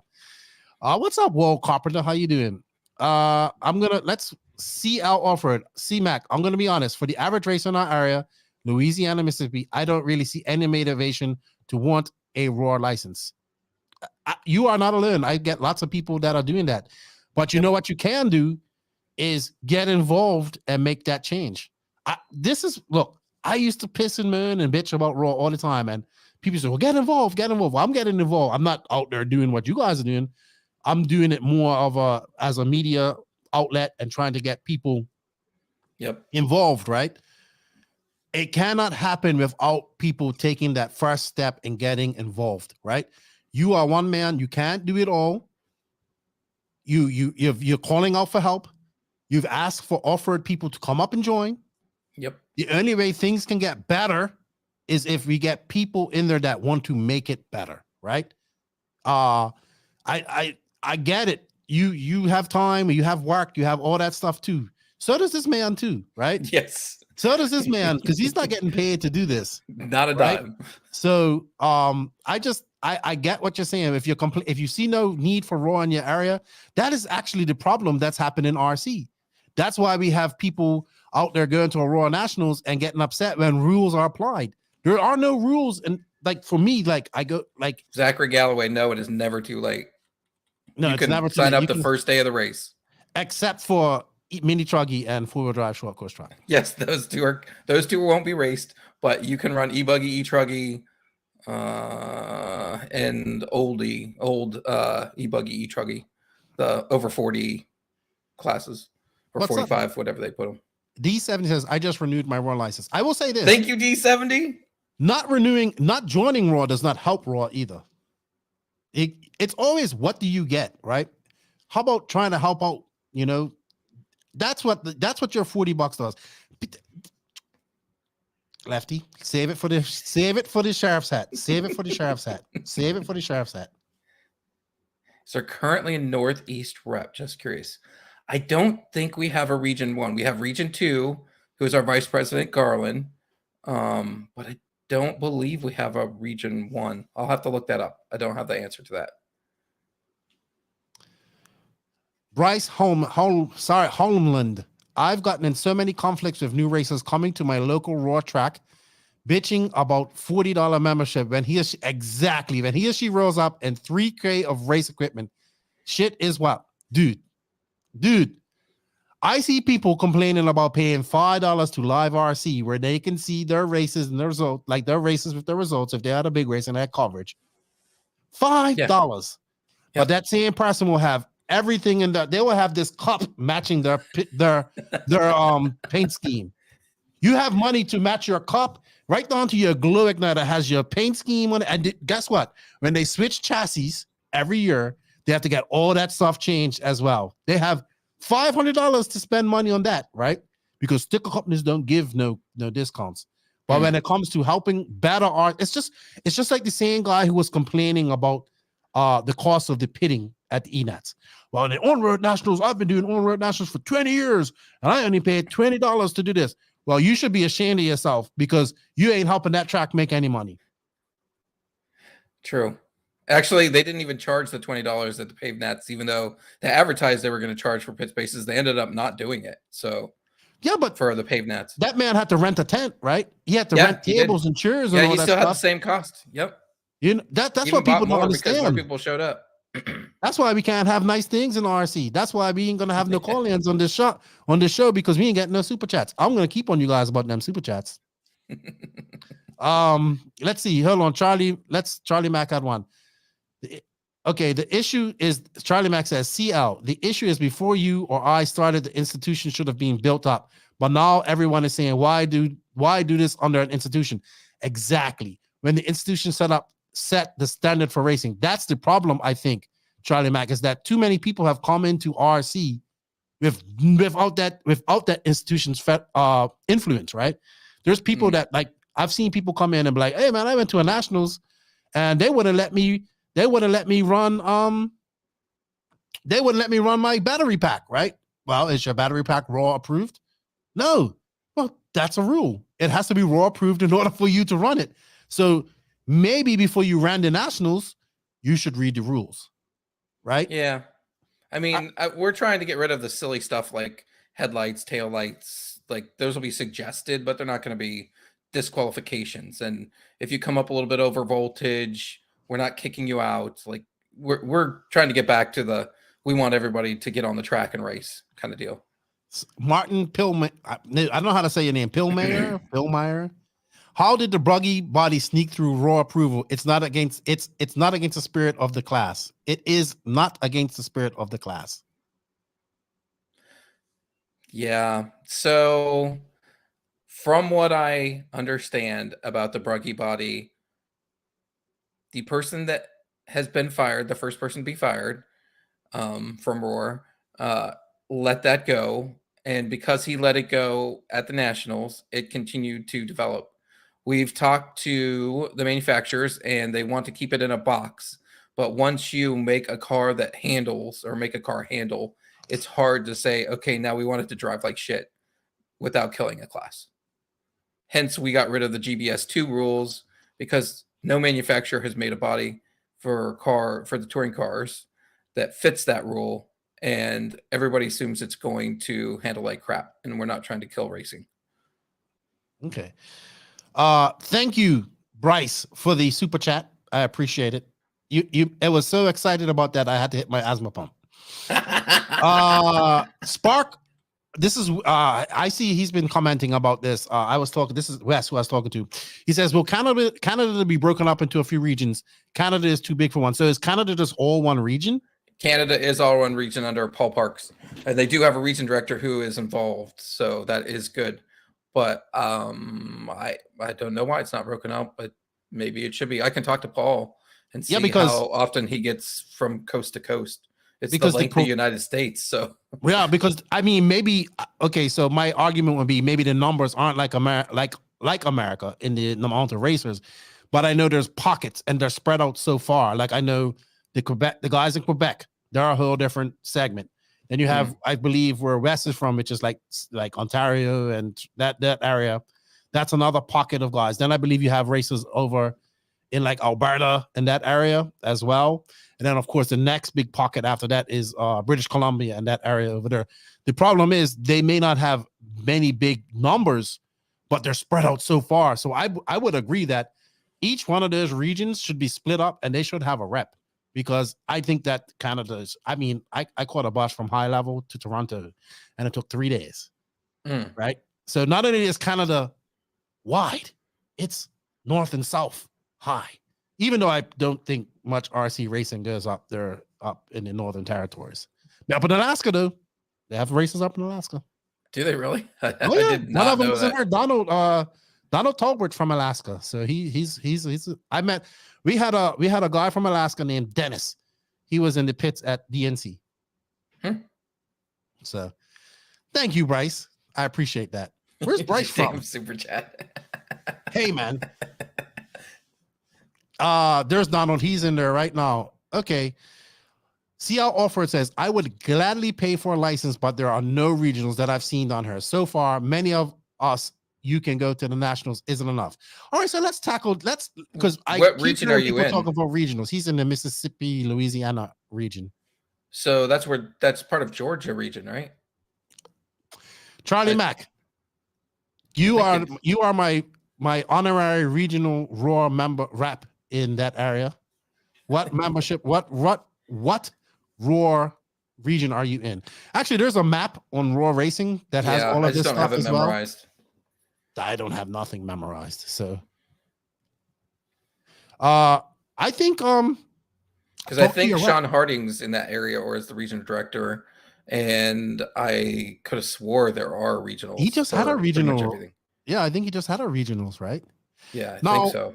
I think that the regionals can be combined with a local race. Oh yeah, at some point. Yeah, there's a regional up in Region 2 for on-road because that's what I do. This coming weekend at John's Mobile. It's a mobile track. He sets it in a parking lot of a mall, and everybody shows up and races. So CL's still going on. He says, that's what I've been saying. It's non-existent. Offer an actual plan for more Raw racing throughout the year, where all racing we do in the year matters, and you'll have my attention. Well, maybe you should join Raw, and then you should become more involved and become a regional rep and get involved, and then that can change. But complaining about it, you do nothing. You're just part of the problem. We want people to participate and join. We're not trying to obscure you. No, I do not speak for Raw. I'm just saying it's like RC racers always want something before they pay for something, right? Yeah. Or they want a discount. Do you like, hey man? Some of them have paid for Raw for a very long time and got nothing. So I totally understand that frustration. Okay, so Region 2 is okay. That's up in Tilt Yard, up in Virginia. Okay, that's where Brian's from. He's up there in that area. Charlie Mack, who is your regional rep for? Where is CL from? He's from your area, right? Mississippi, Louisiana. So who's your? Angela. Jody's good. I can reach out to him and see when the region. He's usually good with holding regional, so I'm surprised to hear that he hasn't posted one. But I can reach out to him. So CL, there's also lots of regions that don't have reps. So, hey man, that's cool. We can see what we can do. Okay, hold on. I know everybody wants Lance to get involved. I know you want to get Lance involved too. Thank you, Mark Van Norden. Tramal Laboud should drive intermediate in 2024. I have no idea who that is, but thank you for the 1999 super chat. That's going to go towards us having phone calls at some point. Awesome. Jason, I'm not going to have you on her. We're going to have Clayton on her for about 10 more minutes, and then we're going to let him go. So if you guys have any questions, let him go, and then we'll get into some proper shite talking after that. And if you guys want me back on, just let Lefty know, or find your local podcast guy and tell him to hit me up. I'm all about reaching out and getting more ideas and making this thing better. Okay. And if you want to get involved, get involved. Hi, Lefty. President@roarracing.com. Just email me. Jason Venezia. Hi, Lefty. Hi, and Clayton. I've been racing since the mid-90s and had the opportunity to run my first Raw Nats at Beachline earlier this year. It was a great event and ran smooth. Yeah, it was good to see you there. I enjoyed that. I always like going to Beachline. It's I like carpet racing. I'm all about carpet racing. Yeah, it was nice to have you take over interviews for a while, so I didn't have to do everything. I was racing that one too. Oh, so Charlie Mack says Jody D'Angelo has been in the hospital. He has a long road to recovery by getting stronger each day. We wish you to get better, Jody D'Angelo. I want you to have a speedy recovery. And CL, I'm really going to have to reach out to him. And CL, I am not picking on you. I am not picking on you. I'm just saying, like, be a part of the solution. Don't be a part of the problem. If Jody's sick and he can't do this no more, somebody should step up in that region and take over that position. And John Bolton, he says, I spout off, but I put up cash. That's you. You know what? That's right. You can spout off as much as you want because you are a member. You are part of the solution. I agree with you there. D70 says our membership. No, they are not coming back. No, plastic cards are kind of the 70s thing. So they're all going to be digital from here. So you have it on your phone. You'll have it with you your whole life. Okay. Bryce Holmlund. Dude, you must be of like Viking background or something like that. What has been the most difficult thing about running Raw besides the haters? Yeah, so I was a Marines for 22 years. The haters don't really bug me. The most difficult thing is trying to get people to do their job or follow through with getting things done, because I'm more of a set it and forget it kind of person. So if I ask you to do something, I kind of expect it just to get done. And most times that's not happening. So that's why people are getting fired, and we're finding people that will do the work, because it's hard to manage every aspect of RC across all the different disciplines: on-road, off-road, paved, carpet, dirt, and still clean up the sport and get things back to where they should be. Okay. So he's part Swedish. I figured you was from one of them Viking reindeer herding, whale eating countries. Whale is really strange. It looks like a steak, but it tastes like fish. I had it when I was in Iceland. It was so crazy. I have not eaten whale or reindeer balls. So that's Finland though. All right. I did have okay. So my Sasquatch has a question. Mike Bartkus. What caused the change in this year's ENETs to 45 Masters class rather than a 40 plus in years past? So as far as I know, exhibition classes are more of the track thing. So we went off of what the track suggested. To me, Masters class should probably be like 65, 70-year-olds, but I don't have a good thing. Because our exhibition, we kind of go with what the track says. Mm-hmm. All right. I actually had a question from Connie at House of RC, and he wants some numbers. Yes, he's like, when are we going to talk again? Yes. So he goes, I have a question I would like for you, and I want you guys to get involved in this too in the chat. He wants to know, he wants us to try and estimate the number of racers in all classes in USA. And then he says he wants to then compare that to the number of licensed raw drivers and what the gap is and how we can bring more drivers to, well, basically the same thing we've been saying I would like to. We need to. You know what we need to do? We need to do a census. Yeah. I believe Live RC would have the numbers of people in the states. My guess is it's probably 10 grand or 10,000. And we probably have 2,500 members, maybe. That's all classes, right? All classes. Okay. Yeah. But part of our problem is too that Oval left Roar and kind of went on their own, and we've done nothing to try and get them back. And that's a lot of people. There's probably for every on-road and off-road track in the area, there's 5 oval tracks. It's crazy in the States. Okay. Well, hey, you know what, Charlie Mack? Let's get on that live time stat and let's find that. I don't have BJ, my statistician, in her today. So, yeah, let's find out how many. It is. They just won't know how many members we have. And okay. I don't know the exact number right now either. I've been bugging my webmaster to get it for me. How many do you think do you think we have 10,000 overall races in America? All classes? Oh, I would say yes. All right. Absolutely. How about in the chat? How many? Let's put some numbers out there. Let's see who gets it right. While Charlie Mack looks out and finds the actual oh gosh, the actual number, right, Charlie Mack? That's what you're going to be doing for me in the background.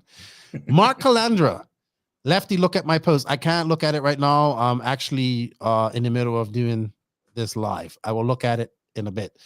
Good luck at the ENATs. Also, I want to say shout out to everybody that's going out to Barnstormers this weekend. Good luck at the Nitro new Big Apple Nitro Challenge as well.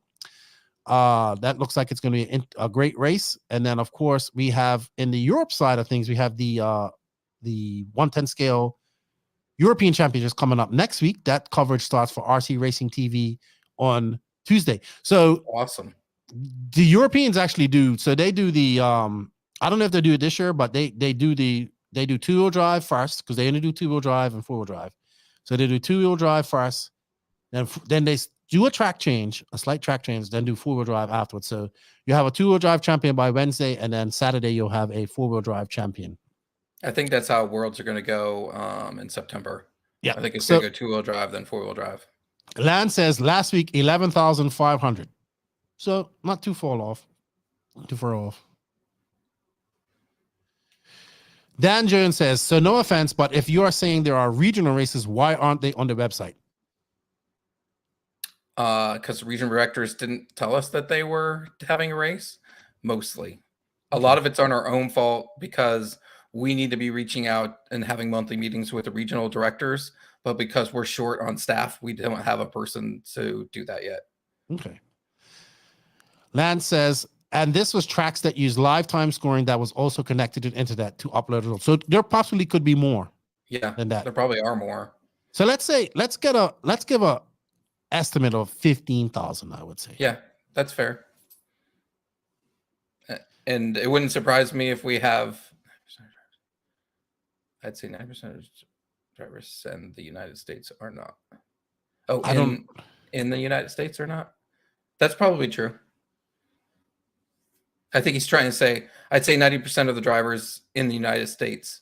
I think that took the S off of drivers and put a word there. So okay, yeah, we'd have to be a little bit more clear with that, please, Ken. Walt Carpenter says, go ahead. There are. Wow. I got to get used to letting Fred do this. Will Raw have tracks like Euros with grass, carpet, and concrete? I think that will help prep for the Worlds. That's up to the track. That'd be cool, though. Oh, is that what the Brazil track will be like? No, it's going to be all dirt. They'll probably have some carpet on the jumps because I know the track builder. That's his signature. Oh, cool. That's up to the track. There are more, but I would agree around. That's still not a lot, That's still not a lot. RC racing. That is so small, right? There's more people that I don't know. Should be more like 350,000. Like there's more people that 350 million people in the States. There should be at least 350,000 that are RC racers. Unfortunately, that would be great. There's probably more people that collect Pez collectors than there are right. RC racers. That's true. Lance says we did multi-surface at our fuel nets in 2018, including mud, because it rained. Man, them guys bust their asses at that race. All right. A couple more questions, guys. Here, if you have some more for Clayton, and then we'll get on and we'll do some Q&A with me. We'll talk about some stuff that's going on, and yeah, have some fun here. So Nancy fan wants to know, just wondering why the Raw Nationals page doesn't have full results listed since 2019. Lack of staff. Well, lack of website development, maybe. I don't know, but that's something we can work on because it's all on the live RC War thread, so it wouldn't be hard to get those up, and I do apologize. Okay. Let's grow RC. I agree. That should be everybody's mission. We all are ambassadors in RC. I agree. If you see our offer, there are way more RC enthusiasts that have no idea racing exists. I 100% agree with you. That's why I am all about what Mark Santamaria is doing, and that's why I always want to.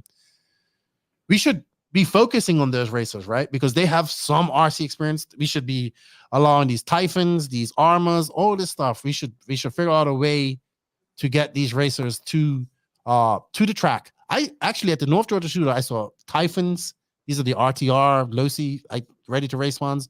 My buddy ran an Armor, so they're getting there. Okay. Yeah, our hobby town here in my area has a class for those Armas to run whenever we do racing in the area. Okay. Lance McDonald, what is the main thing holding Raw back? Personnel, money. There we go. Gregory Tennis. How come the Raw Nationals for 1/8 scale are in August when half the country is not racing 10 scale at that time? Wouldn't it make more sense to do it in April when the whole country is concluding their indoor season? The dirt people aren't racing in August? They did have a carpet championships in April. They had a carpet Raw. They had a Raw indoor carpet championships in April.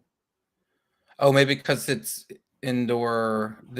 I don't know how many indoor dirt tracks there are, so I don't know what that season is. Sorry. Okay. Charlie Mack, he says, El Presidente, let's say in 2024, all racers off-road, on-road, drag, oval, and MX signed up for Raw. After popping champagne, what are the first 5 tasks to be done? Wow. I haven't thought about if we had money. So I would say the first task would be to have a media team. That was our media team, advertising, all racing everywhere. I'm sure PNB and DNC do well with their advertising, but having the regional reps reach out, getting all that stuff publicized, having all the tracks in the area know to reach out to let us know what races they're having. Because right now, I think that's a big drawback right now is that we don't have one place for somebody to go and find all the races that are happening, all the races around them. Like it's just hit and miss Facebook posts and stuff. There's no central place for everybody to go and find things. And it's not advertised. If we had a media team showing, like when Dany goes around or the mod guy goes around and they do a great job broadcasting the races and making recap videos and then reposting that, I think that stuff's huge. One up when Randy Castor went to the carpet race in March, he's still reposting videos and getting thousands of hits on that stuff. Okay. And I have to agree with Lance. I feel it's lack of funding that limits the ability to add personnel that really needs to be compensated. Yes, I would agree. I would agree. agree. I've had a lot of people say that they would love to help, but they can't do it for free. And I get that, especially where the economy is now. And see our offer. It's saying make Raw great again only works for so long. I'll get a license right now if some realistic girls are put on. Well, you're part of the problem. I'm sorry. I'm not going to let you off, CL. I'm not going to let you off. We're just talking about funding and needing funding and all that type of stuff, right? And then, you don't want to join, but you want realistic goals. You're not part of the solution. What would you think a realistic goal? All right, there you go. versus There's a goal? good question for you, CL. What is a realistic goal for you to join Raw? And then come back to me when I finish with Kemo's question. Being from Bermuda, if we wanted to race the nationals, can we as Bermudians attempt it? I believe Bermudians have raced nationals before. But they're not a U.S. territory, right? No, but you use a U.S. address. Right. That is very use a U.S. true. address. I don't even know what block they would be. I wouldn't have a problem with they coming.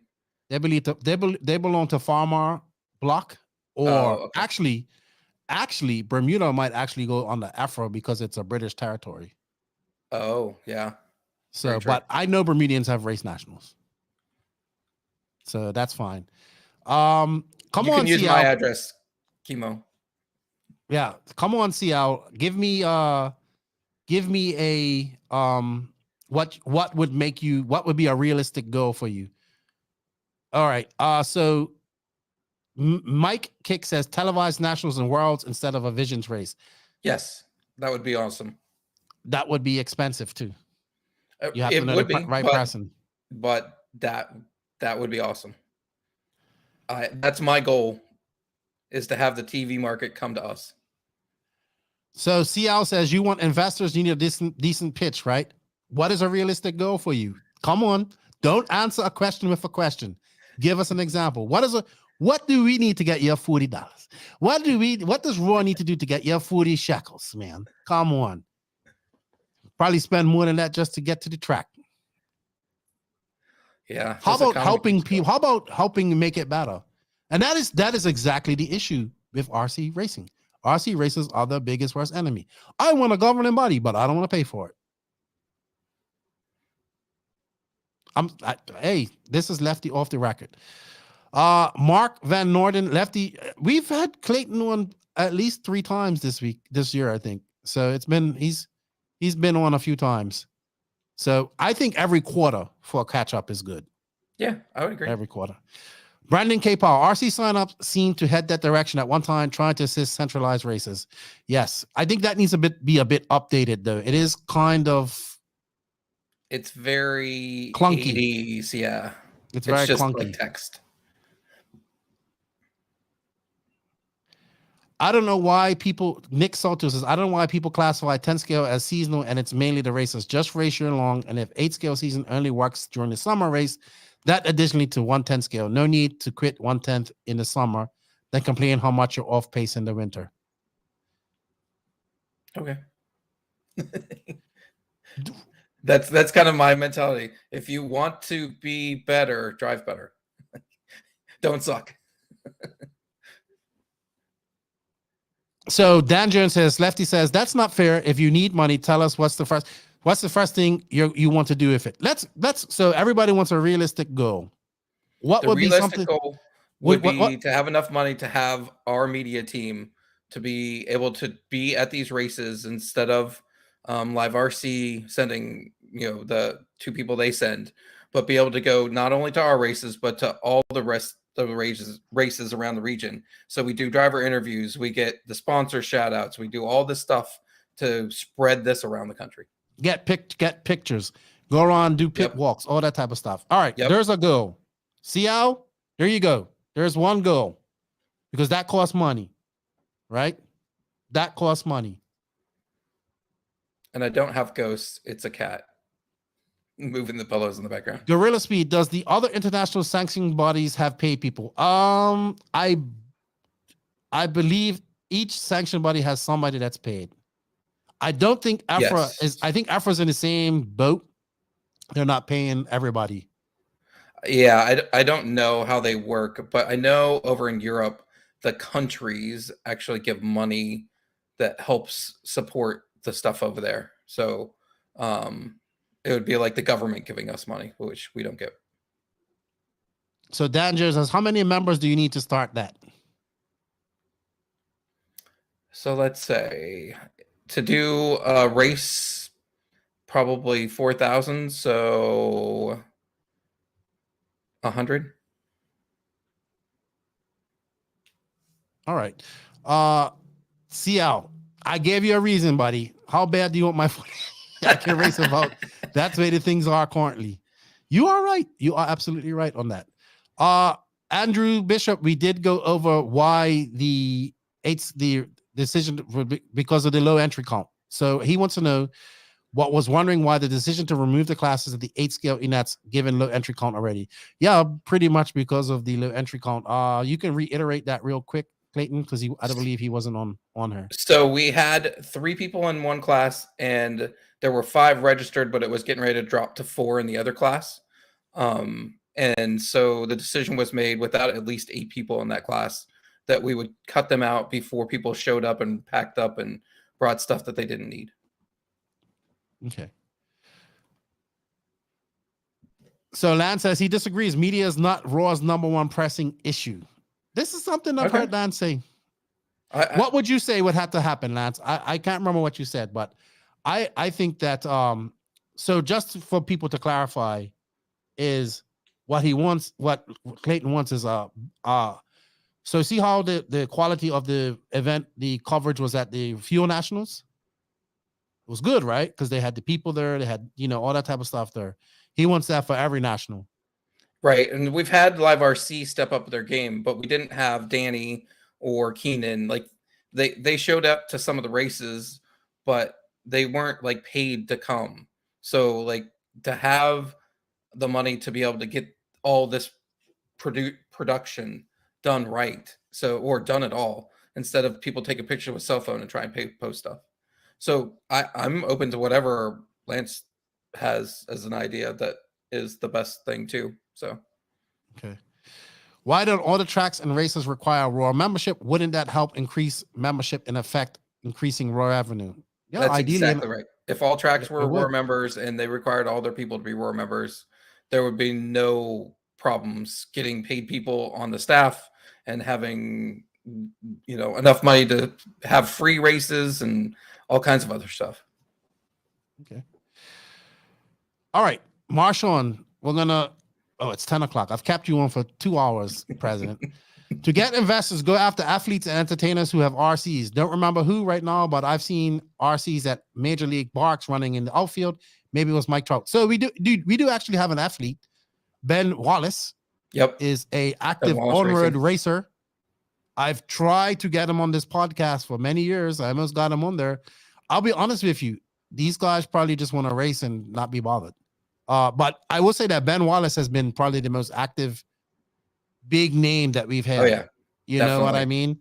And he's I don't know how involved. I know at one time he was really, really really highly involved in the on-road scene. I still think he races, but probably not as involved in that. So hey man, I am all about any opportunity to get to people. So we have been fixing the rules. Organization. Yeah, I'm still trying to find people for that. Compensation to those doing hard tidbit work. Yes, I would agree. But I feel like we're starting to fix that stuff. Okay. So Charlie Mack, this is what CL and Charlie Mack want about. Everything starts at home. First, we need to get our regional tracks and racers organized on our own to keep racers racing and build up these races at home so that every regional race feels like a DNC and PNB. Well, that starts with your regional rep and volunteers. That talk starts with a lot more people. Like we just don't have the people. I would agree. That would be great. But I don't have a way, like a grassroots thing, to just get somebody in every city to want to step up and then have a regional director that talks to all the people in those cities that are hosting these races. And like, it requires a lot more people. And right now, most people to do anything want to make money. And Charlie Mack, I've been on you to join Raw for months now. On you. I'm going to meet him one day. Yes, we also have Reggie Tong as well, but I just think Ben Wallace is a little bit more of a high profile athlete than Reggie. I think Reggie was playing football back in the day when I used to go races with Paul Coleman and all stuff. Still an avid off-road racer, but Ben Wallace is a basketball world champion, I believe, an NBA final champion. But yeah, I've tried to get Reggie on her too on the podcast. He's very shy. A lot of these guys, what I've learned is that they do this as their pastime, right? Yeah. and they don't want to be bothered. Like, what's They've that been in dude? the limelight. They don't need any more. Yeah, what's that guy? Dax Shepard. Like, everybody was freaking out about him, and when he's into RC. It's just very difficult to and look, man, let me tell you something. They probably Kyle look at Busch is RC. into RC too. Who? Kyle Busch, NASCAR driver. Yeah, I raced against him. They probably look at RC and say, I'm not losing money on that. I'm not losing money on that. All right, we'll take a few more questions and then we'll go. Okay, Andrew Bishop says, just from the outside looking in, I think one thing that is tough is the current pricing strategy of Raw. We had up to 200 plus entrants at a previous race about a month ago at the same facility. Lots of locals seem to be pushed away by the cost being upwards of $350 for one class with pit space, practice, possibly lower the cost. So let me tell you something. We had this rant, right? And I'm going to say it again. Raw does not control the cost of the pit space. That is by the track. Sorry, I'm trying to hide this comment. That is by the track, right? That's how the track makes money. The average cost of the entry fee of a big race now in RC is $100. You go to DNC, it's $100. You go to PMB, any of these races, it's $100. I thought some of them were more than $100. And the race, the track makes money off selling pit space and all that stuff. Yep. So you want Raw to make money, but you want them to charge less, right? And I don't know how you're going to do that. Like, let me tell you something. If that's why I said the Nationals maybe not for everybody. If $100 for a pit space where you don't have to bring anything for that track is your main concern, then maybe you shouldn't be going. I'm just saying. I don't. I get it, but that's a drop in the bucket. Like, I see people go to PMB and these races and race 5 classes. That's $500 just in entry fees right there. So Lance McDonald, Raw and Raw affiliated manufacturers need a uniform sponsor. Yes, this is actually a very good idea. I don't understand it, but so so Lance is talking about Raw. Now, just so our listeners would know, Raw and Raw affiliated manufacturers need a uniform sponsor application that must be downloaded from a Raw website and accessible to only Raw members. So basically what it's saying, if you want to get sponsored, you have to be a Raw member. You go in, and basically all manufacturers are affiliated with Raw. You have to be a Raw member.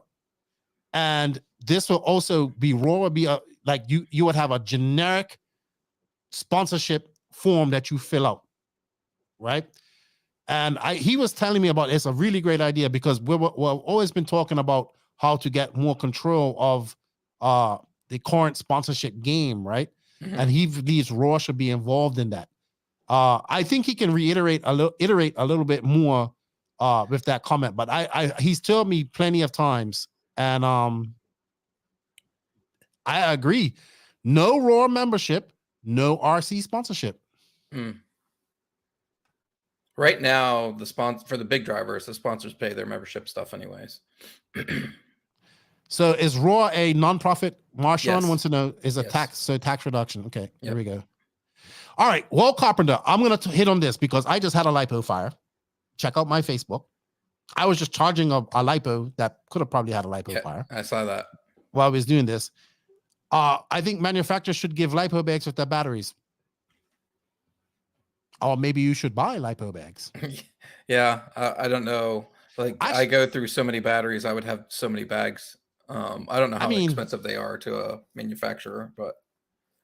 Or you make which I'm gonna make a battery holding, whatever, storage compartment out of ammo cans and stuff like that. Mm.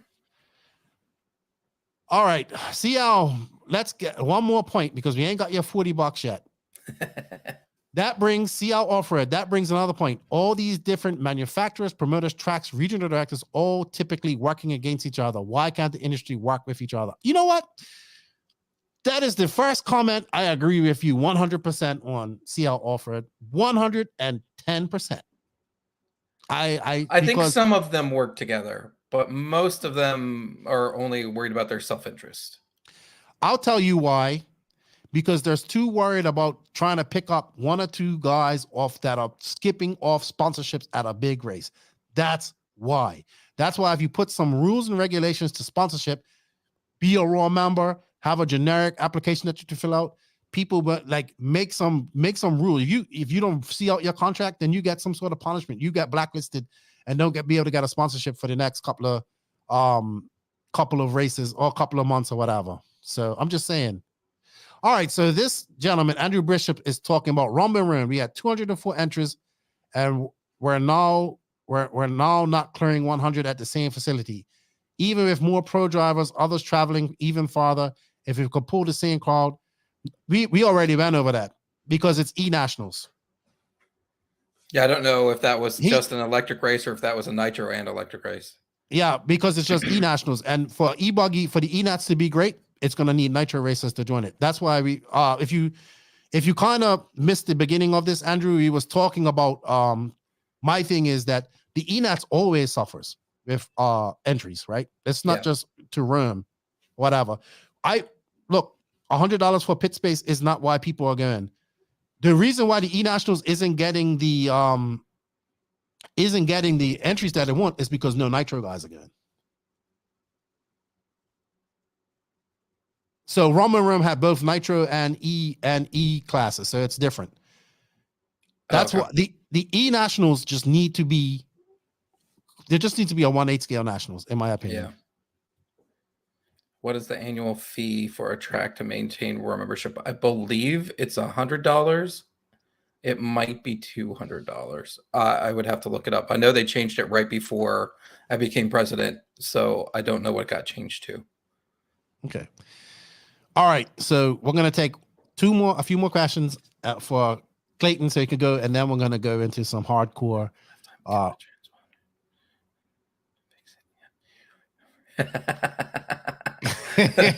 So Charlie Mack says, "Hey, El Prez, iPhone, Illuminati style. This have lifetime kill all transponders, and to fix it, you have to use your raw number as a transponder number." Yeah, except the raw numbers are kind of going by the wayside. You're either a member or you're not. All right. So do we have any more questions? We're going to take one or two more questions, and then we're going to let President Mr. Clayton go. It's been a great discussion with you. Thank you, everybody, for all the questions. It's been good. It's been fun. And yeah, just if you have any more, two more, and then we're going to go. And then I'm going to let him go, and then you're going to have me, and I'm putting on my sheriff's hat. I'm going to watch from the all right, afar. Rick Hayes, thank you, Mr. Hayes. Does Raw actively, thank you for the super chat as well. Does Raw actively attempt to get donations from corporations, even non-RC affiliated corporation? Is there a way to give a tax-deductible donation to Raw if companies are interested? That's actually a very good question. That's a very good question. I know we have not reached out. I've thought about reaching out to Monster, Red Bull, any of those racing sponsors, but I have not had time to look into what that would take. As for the nonprofit donation, I don't know the answer to that. I'll have to find that. I'll have to find it and get back to you. Don't know. That's a good question, Rick. Very good, because JQ's talked about that a lot. As a nonprofit organization, we should be reaching out to these big companies. The federation should be reaching out because they have the numbers, right? They have the right. They have the numbers. You have the clout in a way. You know, you're official. That right. Unlike, you know, and I agree with you, Lance McDonald. 400 entries, 5 days, 4 national titles on the line. I think that's honestly the only way we should have a 1/8 scale nationals, because the ENATs just ain't gonna happen. I'm sorry to all. I'm sorry, but I'm not sorry. I'm not sorry, because the e-buggy guys are always talking about how e-buggy is the future and this, and I love e-buggy, but Nitro guys show up, and it comes back. Nitro guys are hardcore racers. E-buggy only guys are more hobbyists. That's gonna piss people off. It did already, but it's truth be told. All right, one more question from Andrew Bishop, and then we actually have 2 more questions.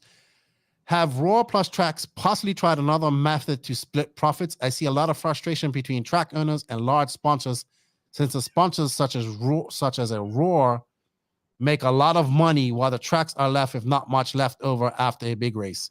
So I would... Yeah, that's a pretty big misnomer, actually, because Raw is not making a lot of money. They spend a lot of money by bringing in the talent to host a race, to race direct, to cut the referees, to call the penalties, the tech guys to do all the stuff, and buying all the trophies, the cups. The cups are like $200 a piece. So like the trophies aren't cheap. We spend probably $3,500 a race on trophies. So that if we did a profit split, I actually talked to the Miami track about hosting nationals. And when we looked at the profit split, when you paid for everything, there was nothing left. They would have just lost money. And so that didn't work out with them. But like, the tracks are guaranteed money, even though the money that was taken in was like for this New York race. If we don't reach about 125 to 150 entries, then Roar just loses money. So the track still makes money, but Roar loses money. Well, I don't think the ENATS is going to make them any money. That's unfortunate. That's what I'm saying. Yeah. So because if we have 78 entries right now, we probably brought in $6,800. The trophies are probably going to be at least $1,800, even though it's only 4 classes. And then we have live RC costs, which are, a few $1,000s. You have the 3 guys from RMT that are going to go up there. That's another few $1,000s. So we're already in the hole before we even go. And then even Calandra on his side, he's got to go get sponsors. He's got to put time in, pay people to be there. And then he's got people complaining about paying $100 for pit spots. Yeah, if they make it over 125, I believe they make $2,500, which isn't a lot. So, okay. What's up, Buggy Brent? Small club racetracks need to support Raw. If their races are Raw members, Raw can choose one track in that region and crown that track as king and allow them to host a regional race, which those top racers get to go to a nationals. Tracks will naturally compete to get a chance to host. In return, that track and racers get spotlighted media from Raw. At the end of the day, it's bragging rights. That's a good idea. That's actually a very good idea. Very good idea. Charlie Mack, thank you for the super chat. And he wants to know, is the position of director of Bruggy Research and Development still available? He is an avid Bruggy enthusiast. Oh. Lance McDonald says, I don't believe it's a tax deduction, as Raw is not a charitable organization. They are just non-profit. That's probably very true. So this is a very good idea. And I don't think it has to come from Raw. It has to come from EFRA. They have, no offense, they have better referees. They have guys that are really good at this. I think that hey, wait a second. I was refereeing. No, you ain't Stetson. See, a lot of people think that referee is just about calling penalties. The referee is actually the guy that's managing the race. Yeah. So I was race directing and refereeing. Well, yeah, you gotta be. So I think that Mark Stetson, he's one of the best referees I've seen at a race. Watching him at the Worlds. I've said this before. I think that there should be a referee program. Every sport has it. Like there's people that go through courses to do to become a soccer referee. Oh, right. Stuff like that. I think that there should be people that are interested in being referees. There should be a standard. You should train people. They would have to pay for this course. No, you pay for the course. You do the course, and then you if you want to be a referee, you have that standard, and then you get compensated to be a referee at a track or an event. You get compensated, and you have to have that have to have that certificate saying that you went through that course. But I honestly believe that has to come from over in Europe, because they have had way more practice at doing that. That's my thoughts on that. Lance says all the trophies need to stop. And quick in VA, I think Lefty needs to get some track owners on the live or podcast to discuss how a track makes money. I've had track owners on her. It's very hard for a track to make money, especially when there's lots of tracks around there as well. I think Lance McDonald would be a good person to talk about that. He's a very good race promoter and all his races get sold out at different tracks in Florida. So there we go. We've had Mark Calandra on as well. He's up there in Rome. It's not from the ENATs. I tell you that. I'm sorry. E-Buggy guys ain't showing up. Larry, it's LW4. I should be at PNB. All right, guys. So I don't think we have any more questions for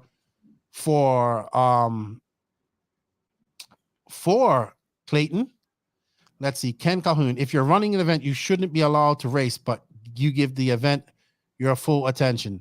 Yeah, You I don't aren't know how allowed to race. If you're running an event, you are allowed to race. Okay. Yeah, I don't know how people can race and run an event anyway. No, not effectively. It's crazy. The races that I ran, I wasn't running them. I was just racing them. I may have got a question here or there because everybody asked the president questions, but I wasn't running the events. Okay. All right. Well, I would say this to everybody. If you are keen on going to the ENATs, it's still time to sign up. You can sign up late. Unfortunately, there's no mini truggy and four-wheel drive short course truck. So if you want the ENATs to be good and you want support and you want that track to make some money off it, I would suggest signing up now. I mean, you're still going to pay a late fee. Go up there, run it. They still need the interest. Yep. And it's a great place. So I know Andrew says, forgive my bias on pricing. I hear a lot from local crowd where we pull upwards to 130 entries at trophy races. I'm assuming that he's up in this area that where Rome is. But I've talked to a lot and say they were pushed away by the cost to attend. Extremely excited. You know what, man? You're going to a Royal Nationals. You're not going to a club race. It is a difference, right? And I believe that everybody that's going there wants to win. It's not going to be your typical local crowd. It's going to be people from out of town that are all good. They all want to win. Exactly. Okay, so he says he's from RC Madness. So that's not too far. 2 hours away. Is that up in Connecticut? I think so. Yes, right. So I understand that, perfectly understand that people don't want to look to go to races like this. It costs money. Just know that $100 for the pit spot, and you can pit for free if you bring your own stuff, right? You can pit for free. That money is how that track is going to make money. That's right. It's in Connecticut, Enfield CT. So that is how that track is making money. That track is making money from the pit spots. Yep. Because it ain't from the entrance. So I agree with you, Andrew, and I've heard a lot of people complain about that. But think of the $100 as that money is going to the track. That man has to go out and get tents. He has to get tables. He has to get chairs. I paid $100 to go to, like I said, at LCRC, I paid my $100 and I was happy to pay it. Yep. I was happy to pay it because I couldn't bring none of that stuff with me. And it would have cost me more than $100 to buy a tent, buy a table, buy chairs, and then find extension cords to run all of that.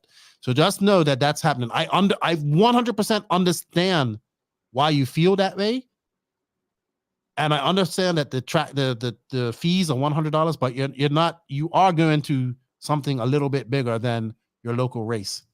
So I just know because I know how the split is with the tracks and with the fees and all that stuff.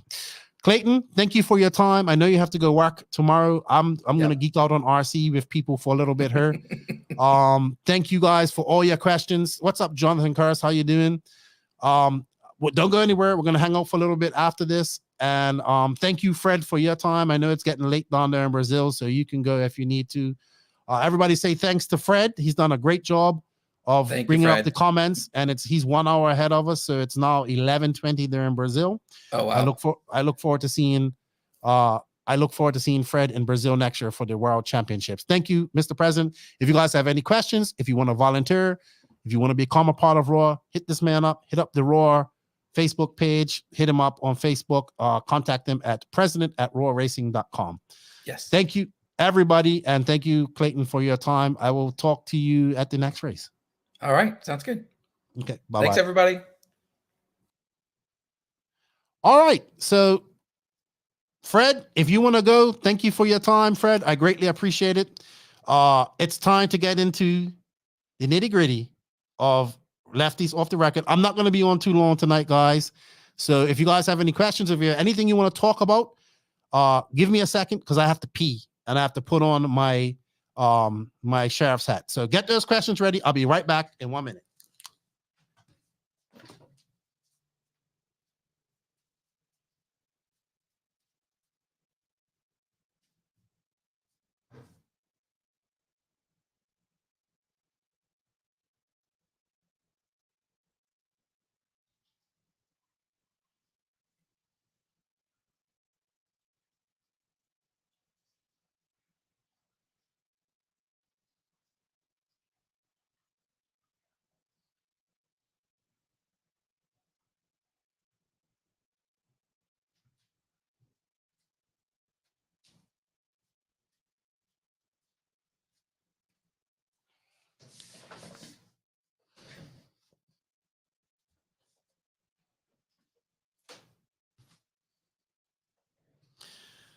All righty.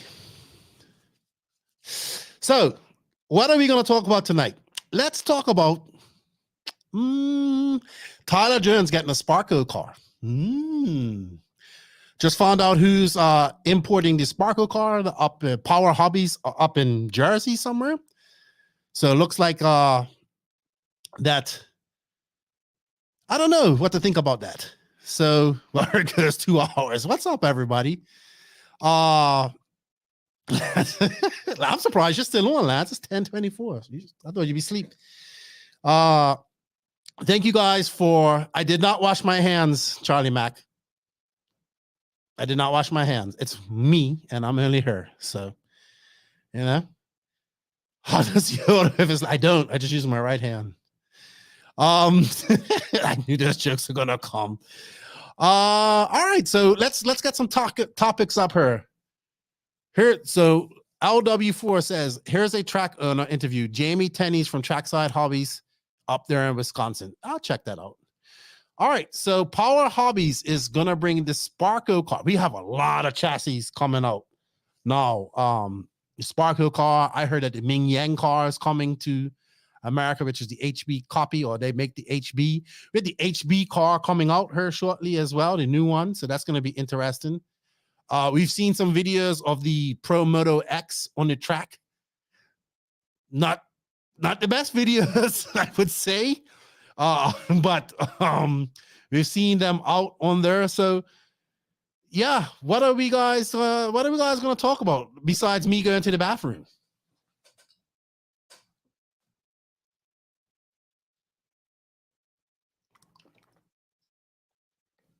Walter says there are a bunch of Mugans. Lance says took a nap. Oh, I did too, actually, a little bit this afternoon. And I had 2 coffees before I came here. Let me see. I didn't really put down no topics because I thought you guys might want to talk about something. Yeah, I went to sleep. And I had to deal with my daughter this afternoon. Yeah, what did you guys think about Clayton? I like that he comes on. I think we've seen more openness and transparency with Raw in these 6 months than I've seen in my entire time at I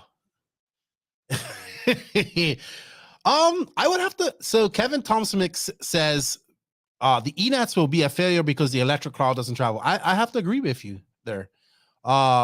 They don't. And if you look at the numbers, like everybody would say, well, at PMB, the e-buggy was the biggest class. And I looked at it, and yes, the sportsman e-buggy class was one of the biggest classes there. But then I looked, it was like 75, 80 Nitro buggies. So my thing was that it was like, that should be the biggest class, right? Sportsman e-buggy should probably be the biggest class. It's meant for newcomers. It's meant to come in and help people be, get their foot in the door. So I expect it to be big there. But at the end of the day, we all know that Nitro guys kind of carry the swing. Nitro guys are the guys that run those classes,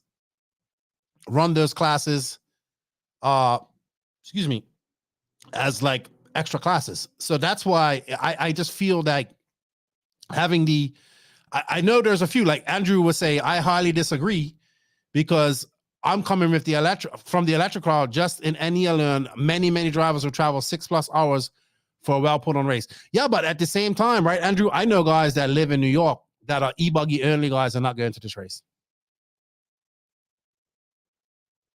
So it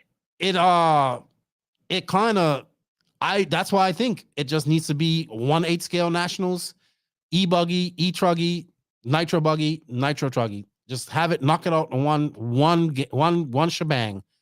I would like to see if I would like to see a nationals B. So that would be my opinion. Yeah, that's so. Let's see. How do we grow the hobby bash in the street? We need to get this pumped. I think we need to reach out to the bashers and show them that we're doing, what we're doing. We all think that RC is so big, right? But we're not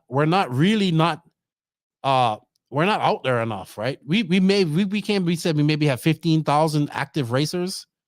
That's nothing. In the USA, 15,000 over all the genres. Let's say it's 20. Let's say it's 25. That's still not enough. Still not enough. So we need to be all RC ambassadors. Everything needs to be in, like, we need to get more RC out in the algorithm. We're saying that. I have some pretty. So I have a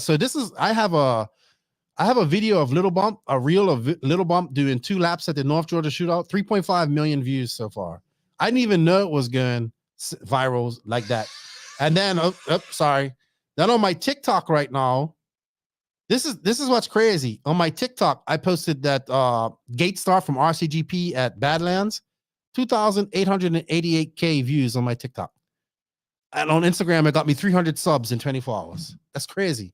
We don't know what's going to go viral nowadays. So we just need to send everything we can RC related out there. So, all right. I didn't say it will be a failure. I said I just want to get the numbers that it should, that the fuel nets get. Nitro guys show up. The fuel nets may not have sold out this year, but they showed up. And Chico isn't the easiest place to get to. You got to find San Francisco or Sacramento and then drive up. And in NorCal, there's a healthy community of racers in NorCal, but nowhere near as much as SoCal. I wonder if Mayako are looking at a new USA driver. I would think that Mayako needs to be looking at a team manager. Because that's what they need, in my opinion. A team manager and then a USA driver later. Because I think they should just send Runafalk over there to race more. That would what I would do if I was in charge of Mayako. Okay, hold on. Yeah, Tyler and Sparko. I think he's just testing the car. Like when we was at JQ Racing, we sent Tyler Jones a black edition. Nobody knew. I think they're just trying to test. I'll be honest with you.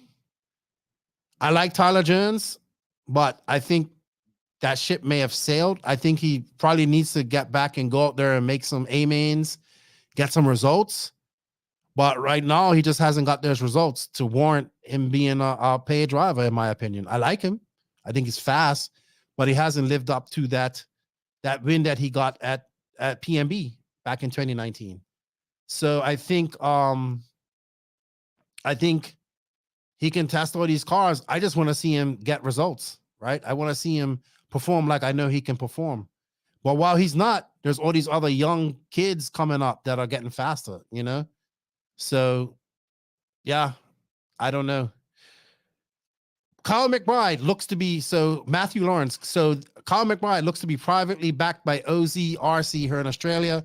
Chassis Choice will be all his. But also, I think that ship sailed for him too. Kyle McBride should have moved to America when he drove for Associated or Europe 4 or 5 years ago, 6 years ago. He's still very highly talented, but I have to question his work ethic. Not the best. He's had plenty of opportunities. Kyle McBride's won Silver State.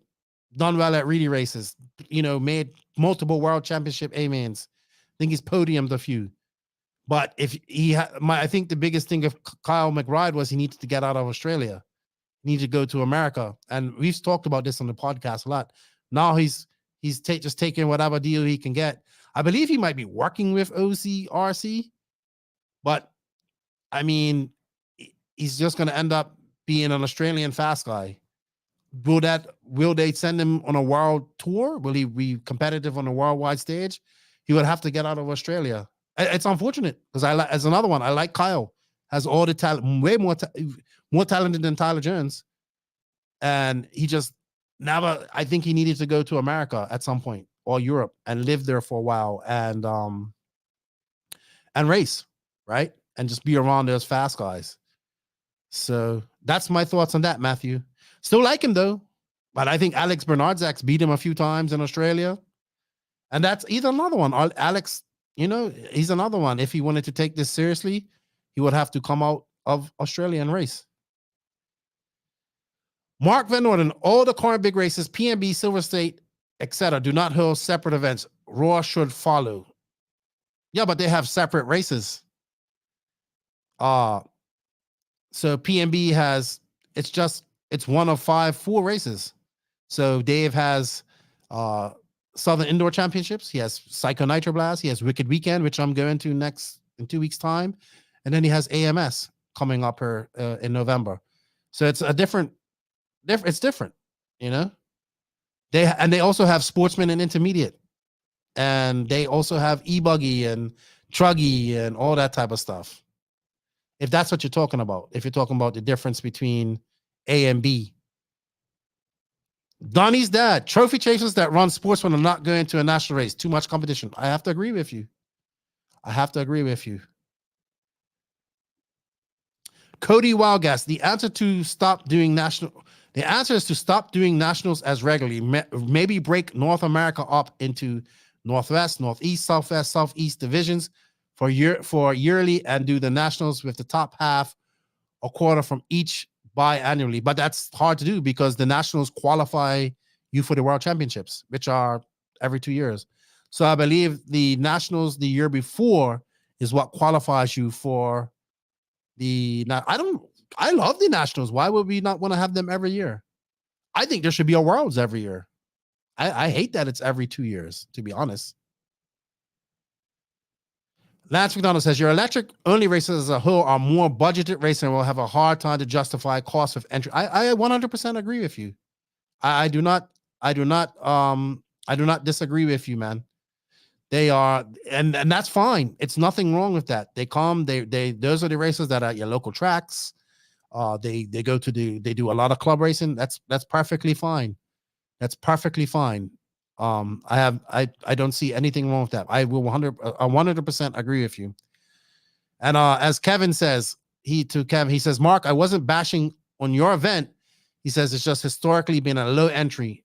I'm talking about the ENATs. I know that you have busted your butt to prep to put on a great event. It's just that racers don't show up. Yeah, I agree with that, man. I think that's why we just need to have it as one event. What's up, Dwayne? How you guys doing? See you guys at AMS. Can't wait. LW4. I used to show videos of my sportsman racing to my class, and I thought it was cool. Yeah, I think it was. I think we just need to do it all. Like I always ask these younger racers what their friends think about it at school, and how can they get their friends racing. EKJ for 24,000. Should Wicked Weekend have a females only class, and do you think females will sign up? So I think you should ask females if they want a female only class, because RC is not, they want to race against the best, right? So in RC, there is nothing that stops a female from being just as fast as a male, or a male from just being just as fast as a female. There's no physical aptitude. It's all hand-eye coordination. There's no strength. Like if you said, if this was a powerlifting competition, should men and women compete? No, of course not, because men are stronger than women in powerlifting and stuff like that. I think if these females wanted a female only race, sure, but I think they want to race against males, because there's no difference between. I used to think that we should have a female class too, but I think that these females want to be out there and race against each other. They want to race against the best too. There's no physical separation between a male and female when it comes to RC racing. That's what makes RC racing great for everybody, right? I used to think that. And then you talk to some of these females and they will tell you that they want to race against males. They want to beat guys. And guys don't like to lose to females. Get used to it. Get used to it. Females are fast RC racers as well. Tyler don't have a chassis sponsor right now, and Sparko Sparko is new. It needs views. Yeah, but if he takes the Sparko and doesn't make A-mains, what difference does it make? Sparko's been very aggressive with their marketing, which makes you think they have a lot of money behind them. Very aggressive with their marketing. So I don't know. We'll see. We'll see what happens with that. We'll see what happens with that.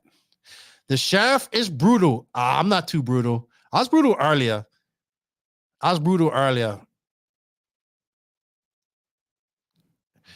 Yeah.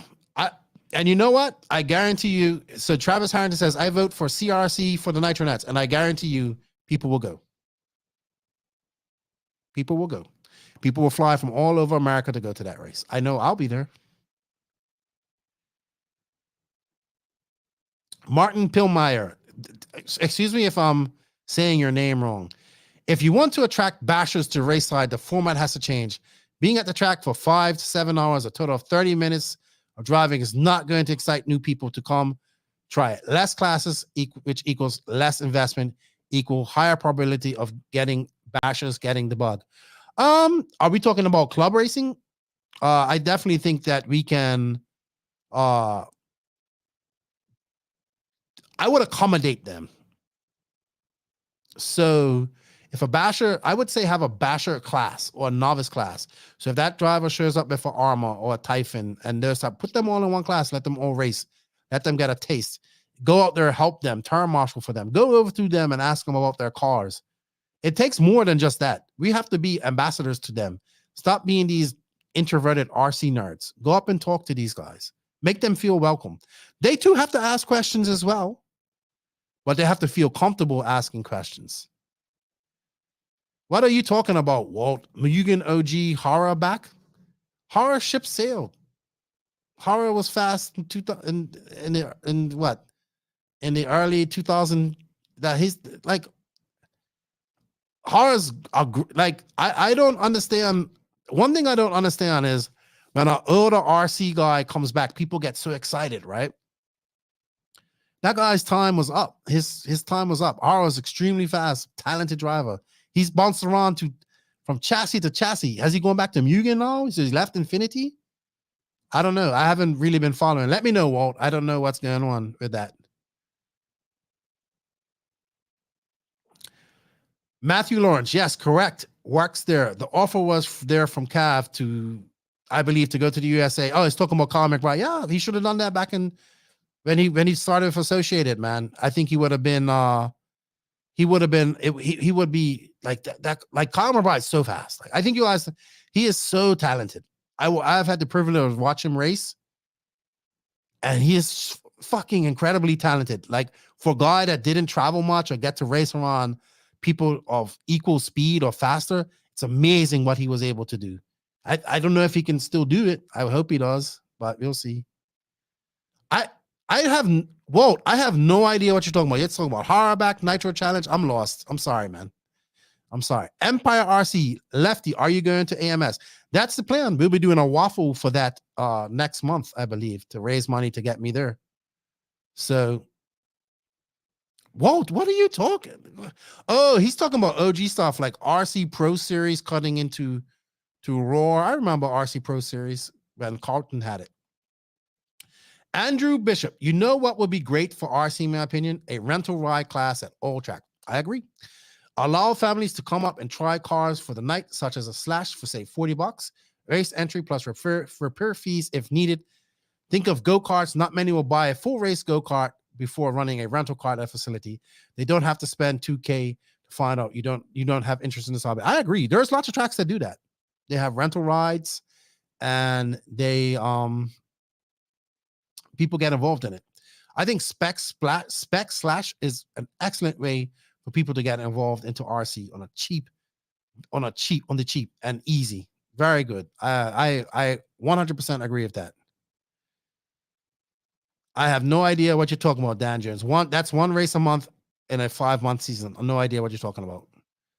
Must be talking about something earlier. So RC Jura says, I've heard that females have better reaction times. Probably, man.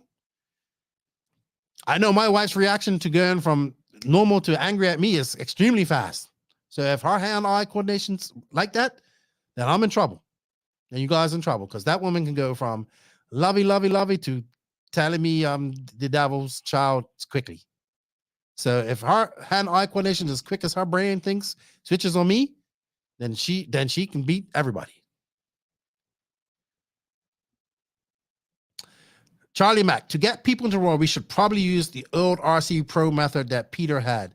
To race a series at regional level, you needed a license to run, build credit with racers at races. Yeah, they do that over in England. They have a licensing system where you have to, like, you're at a level. So you have to make it like you're an F2 driver and you want to make it to an F1, which is like the, where you get to run, where you're running in the, higher classes. That's, I agree with that. I agree. Need to steam this hat, Mark Van Nude. I have a steamer at home. I'm gonna take it. Get this done. It's hard. How long do cowboy hats take to break in? I probably need to wear it more. Gnarly RC, why not a private RC league? Does it have to be non-profit? Explain. Like RC Pro Series was a private RC league, I would say, and RC Pro Series that you guys saw is a different RC Pro Series from what I was involved in. When Carlton Epps had RC Pro Series, it was good. It was nationwide and even worldwide, because he had it in Puerto Rico. He had it, and he had even had it here in the Dominican Republic at one point. Nick Soto, the old school guys can't let go of old school stuff. I 100% agree with you. Chris Boyder, Tebow is retired. How much longer can the top dogs go? Will we see a 40-plus top pro drivers? I mean, Tebow finished what, third at the Nationals? Here recently, second in Chuggy. He still got it. He just probably doesn't have want to put the time in to commit to doing it. He's got a family and all that stuff. See you later, LW4. I'm going to head out, Lefty. Hope to see you at another race soon. Definitely will check you in the next chance. Like, yeah, man. It's good. Hey, LW4, keep up the good work. Hopefully I'll see you. Are you coming to Wicked Weekend or to AMS? I'll be there. Charlie Mack. Okay, Lefty. People say less classes equals less time at the track. But if you take the same classes and combine them, everyone will still be there. So race time is the same, less even for lower mains. Cap it. I'm kind of lost on that one, Charlie Mack. Yeah, we just talked about that, Brent. What's up, man? Have my package here soon. Thank you. Carl McBride picked the controller up recently. We was just talking about that.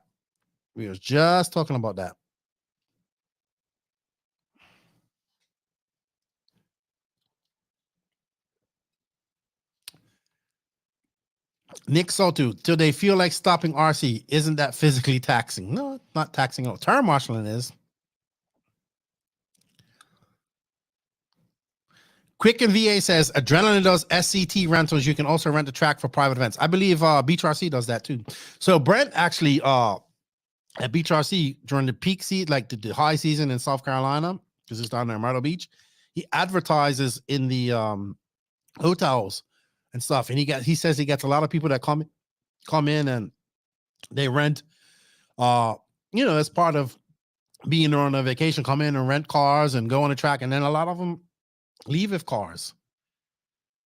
Andrew Bishop, At Lefty, remember Mylan Carson? I certainly do. She used to kick butt over there in the European side of things. Even yes, she did. I think that Malin, had she stayed in RC, and I heard her old man was pretty batshit crazy, and that's coming from the X-ray people.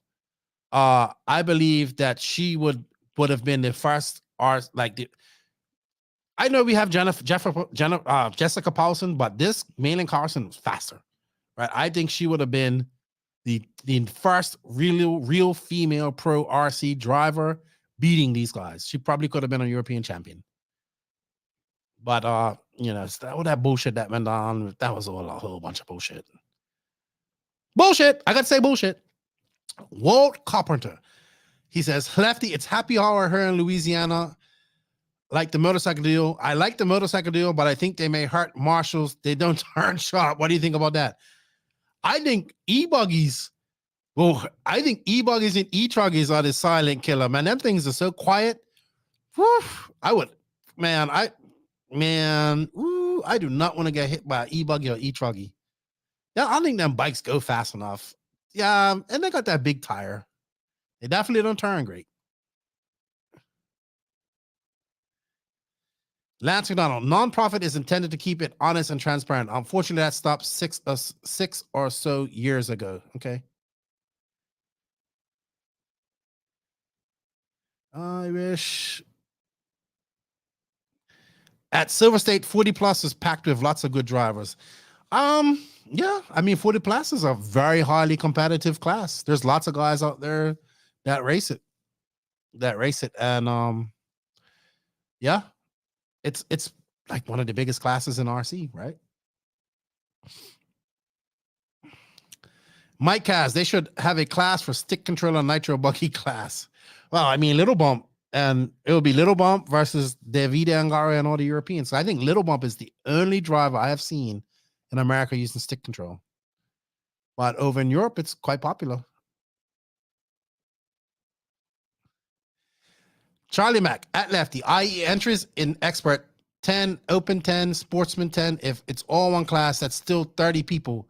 How are you saving time? Not including 40 plus. I'm speaking in an RD POV. You're saving time because you don't have individual qualifying for them.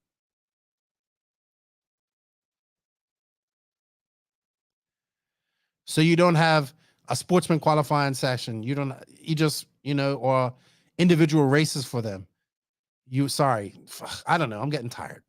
You save time by, that's a better question for Lance McDonald. He's an RD. Brent Jackson, 40 plus e-truggy is the glory. Dude, man, you know what, Charlie Mack, though? I have to say this. E-truggy is way more popular than Nitro truggy. Bruggy. So you know what, Charlie Mack? You better get one of your Brugginers because they're letting that e-truggy get. I mean, I want an e-truggy. I want to race e-truggy. So I don't know, man. Isaiah Keene, what's up, man? It's been a while. I ain't seen you for a minute. You still racing? Where you two? Are you still on the West Coast?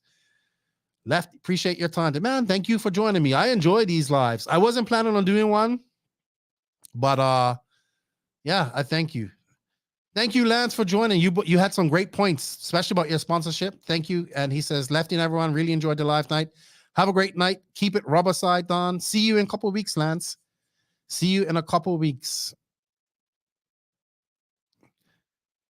You broke. Yes, you did. You broke Lefty, Charlie. So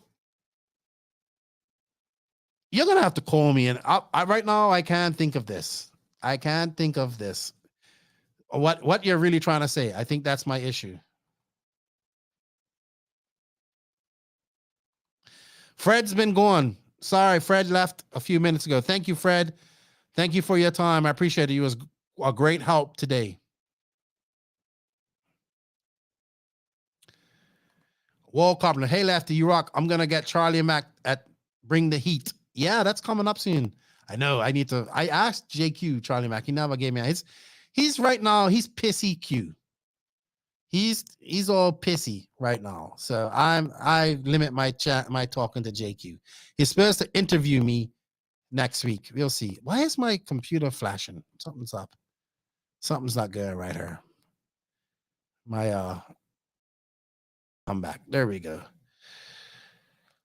Isaiah says, I had to stop racing for financials. My daughter popping out about 3 years. Yeah, man. Hey, man, I have a 4-year-old daughter, and she is not cheap. I have a 4-year-old daughter and 11-year-old son. Also, guys, if you are coming to why is this flashing now? This is not good. If you are coming to Wicked Weekend and you want some stickers, hit me up. I just got a bunch made. So I'll be giving them away at Wicked Weekend. Dwayne Fletcher, I think 7-scale Bruggy sounds better than Bruggy. Buggy sounds better. I don't want to admit that they're I'll be honest with you, man. It's getting hard for me to tell the difference between a buggy and a truggy now at races. Like if I just stop, I have to really look. It's getting ridiculous. I actually agree with Charlie Mack. Bring back the old school truggy bodies, but that's not going to happen. No, it's not that RC. So RC Jars saying check. It's not that. It's this program acts up when I'm using another program. So I don't know what's going on with that, but I'm going to be wrapping this up here soon anyway. I'm not going too long tonight. I'm tired. I'm tired tonight. Well, Isaiah, I wish you all the best over there in Virginia Beach. Coastal is very nice over there, run by the Schimmels. And I think you enjoy it. Moving over to Virginia. A little cheaper on the East Coast than it is over there on the West Coast. Yeah, it's getting worse now. Maybe my camera's, I don't know. It's something to do with something around her. Like I said, I'm gonna wrap this up her something. I don't know. I saw it earlier. It's like sometimes when I'm using YouTube and this at the same time, it kind of acts up, but I'm not using YouTube at the same time. So, dude, you are hardcore. You run the Nitro Nets. You was there. Take it easy, D70. Have a good night. If you're going to Barnstormers this weekend, have a good time. Have a good time. I think that's going to be it for me, guys, tonight, too. I'm a little bit tired. I got to get up early. I got to record with Kevin Abbott. I got to record with Max tomorrow, so it's going to be a busy day. I am bringing on another podcast here on Friday. I want to thank all of you guys for all of your time here with Clayton. It was a joy. He was on for a lot longer than I anticipated, but you guys kept it kosher. I appreciate that. We haven't seen this level of transparency in quite some time out of Raw, so I'm loving it. I know a lot of you still are on the what is Raw doing for me thing, and I understand that. I totally do. But we need to be a part of the problem. We need to stop being a part of the problem and be a part of the solution. So, yeah. CL Offer says, my Nitro SAT is waiting on drive test. Techno. Oh, that's cool. That's awesome. I love to see that.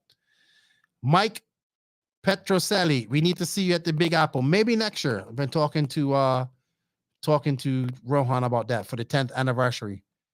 Donnie's dad, I will see you in a couple of weeks at Wicked. I am eager to get back to the track. I have been home for too long. I cannot wait. We got a lot of cool things planned for you guys, and I look forward to seeing all of you guys. What's up, 916 VP? How you doing, man? You kind of came in a little late. We're gonna be closing it up here. We're again for 3 hours here. Thank you, Buggy Brent. I appreciate that, man. Keep up the good work, you as well, man. Charlie Mack, it's been good having you in here. RC Jars, Quicken VA, all you guys. Thank you guys for everything. I greatly appreciate it. I know I went 4 hours the last time. What do you think about free practice at local tracks? I think that you should not want anything free from your local track. If you're talking about for new people, yeah, maybe. But remember, that track has to survive and it needs to make money as well. So at that $10, that $5 that they get, that all helps them. That all helps them. Isaiah, good luck on the move over to the Virginia with that 3-year-old, man. I know how it is. You guys have a great evening. Thank you for all the support. If you haven't hit that like or sub button on the channel, I hope you guys do. We're almost at 4K, which may not sound like a lot in the big scheme of things, but for me, it's a lot. And Chumley's RC, how you doing, man? You tuned in late. And CL says, only a fool invest in something with no set plans, Lefty. Well, you know what? Only a fool starts working for free. I did that. You want to invest? Invest in a super chat or a membership or Patreon. There you go. Support the podcast. There you do that. Because you know what? I need those to keep on going. Without money, this podcast cannot exist. I know you see all these sponsors, but I mean, there's a lot of money coming in, a lot of money going out, But Salty Joe shows up at the end. God, the shit. I appreciate you guys. Appreciate everything. Honestly, cannot do this without you guys. Thank you for everything. Love all you guys. If you guys see I'm a little bit salty lately, don't take it personal. I'm enjoying this. It's like sitting here talking shit in the pits. That's why I like it. I see a lot of things going on in RC, and I'm kind of tired of seeing that. I'm tired of seeing excuses. I'm tired of seeing people expecting things and all this type of stuff. RC racing is awesome. I love it, and I just want to see it be bigger and better. And I enjoy going to the races, being with my friends, and I enjoy what I do. And I cannot do it without you guys. And yeah, man. Sometimes you just have to sit off and talk shit and debate. And I enjoy that because I'm super passionate about RC. So if it sounds like I'm being harsh, I'm not. I'm just kind of passionate about what I'm talking about because like I do this for a living. So obviously I'm super passionate about it. So thank you guys. I'll see you guys at Wicked Weekend. I might do a live. I don't know if I'll have time. I think it's 2 weeks before Wicked Weekend. It's the 12th. Maybe. I'm leaving on the 25th. So bringing my son too. So I'm happy about that. So come up, say what's up. Let me know if you guys think about me doing some private stuff like Waffle wise. I'm thinking about doing that to make a little extra money for myself.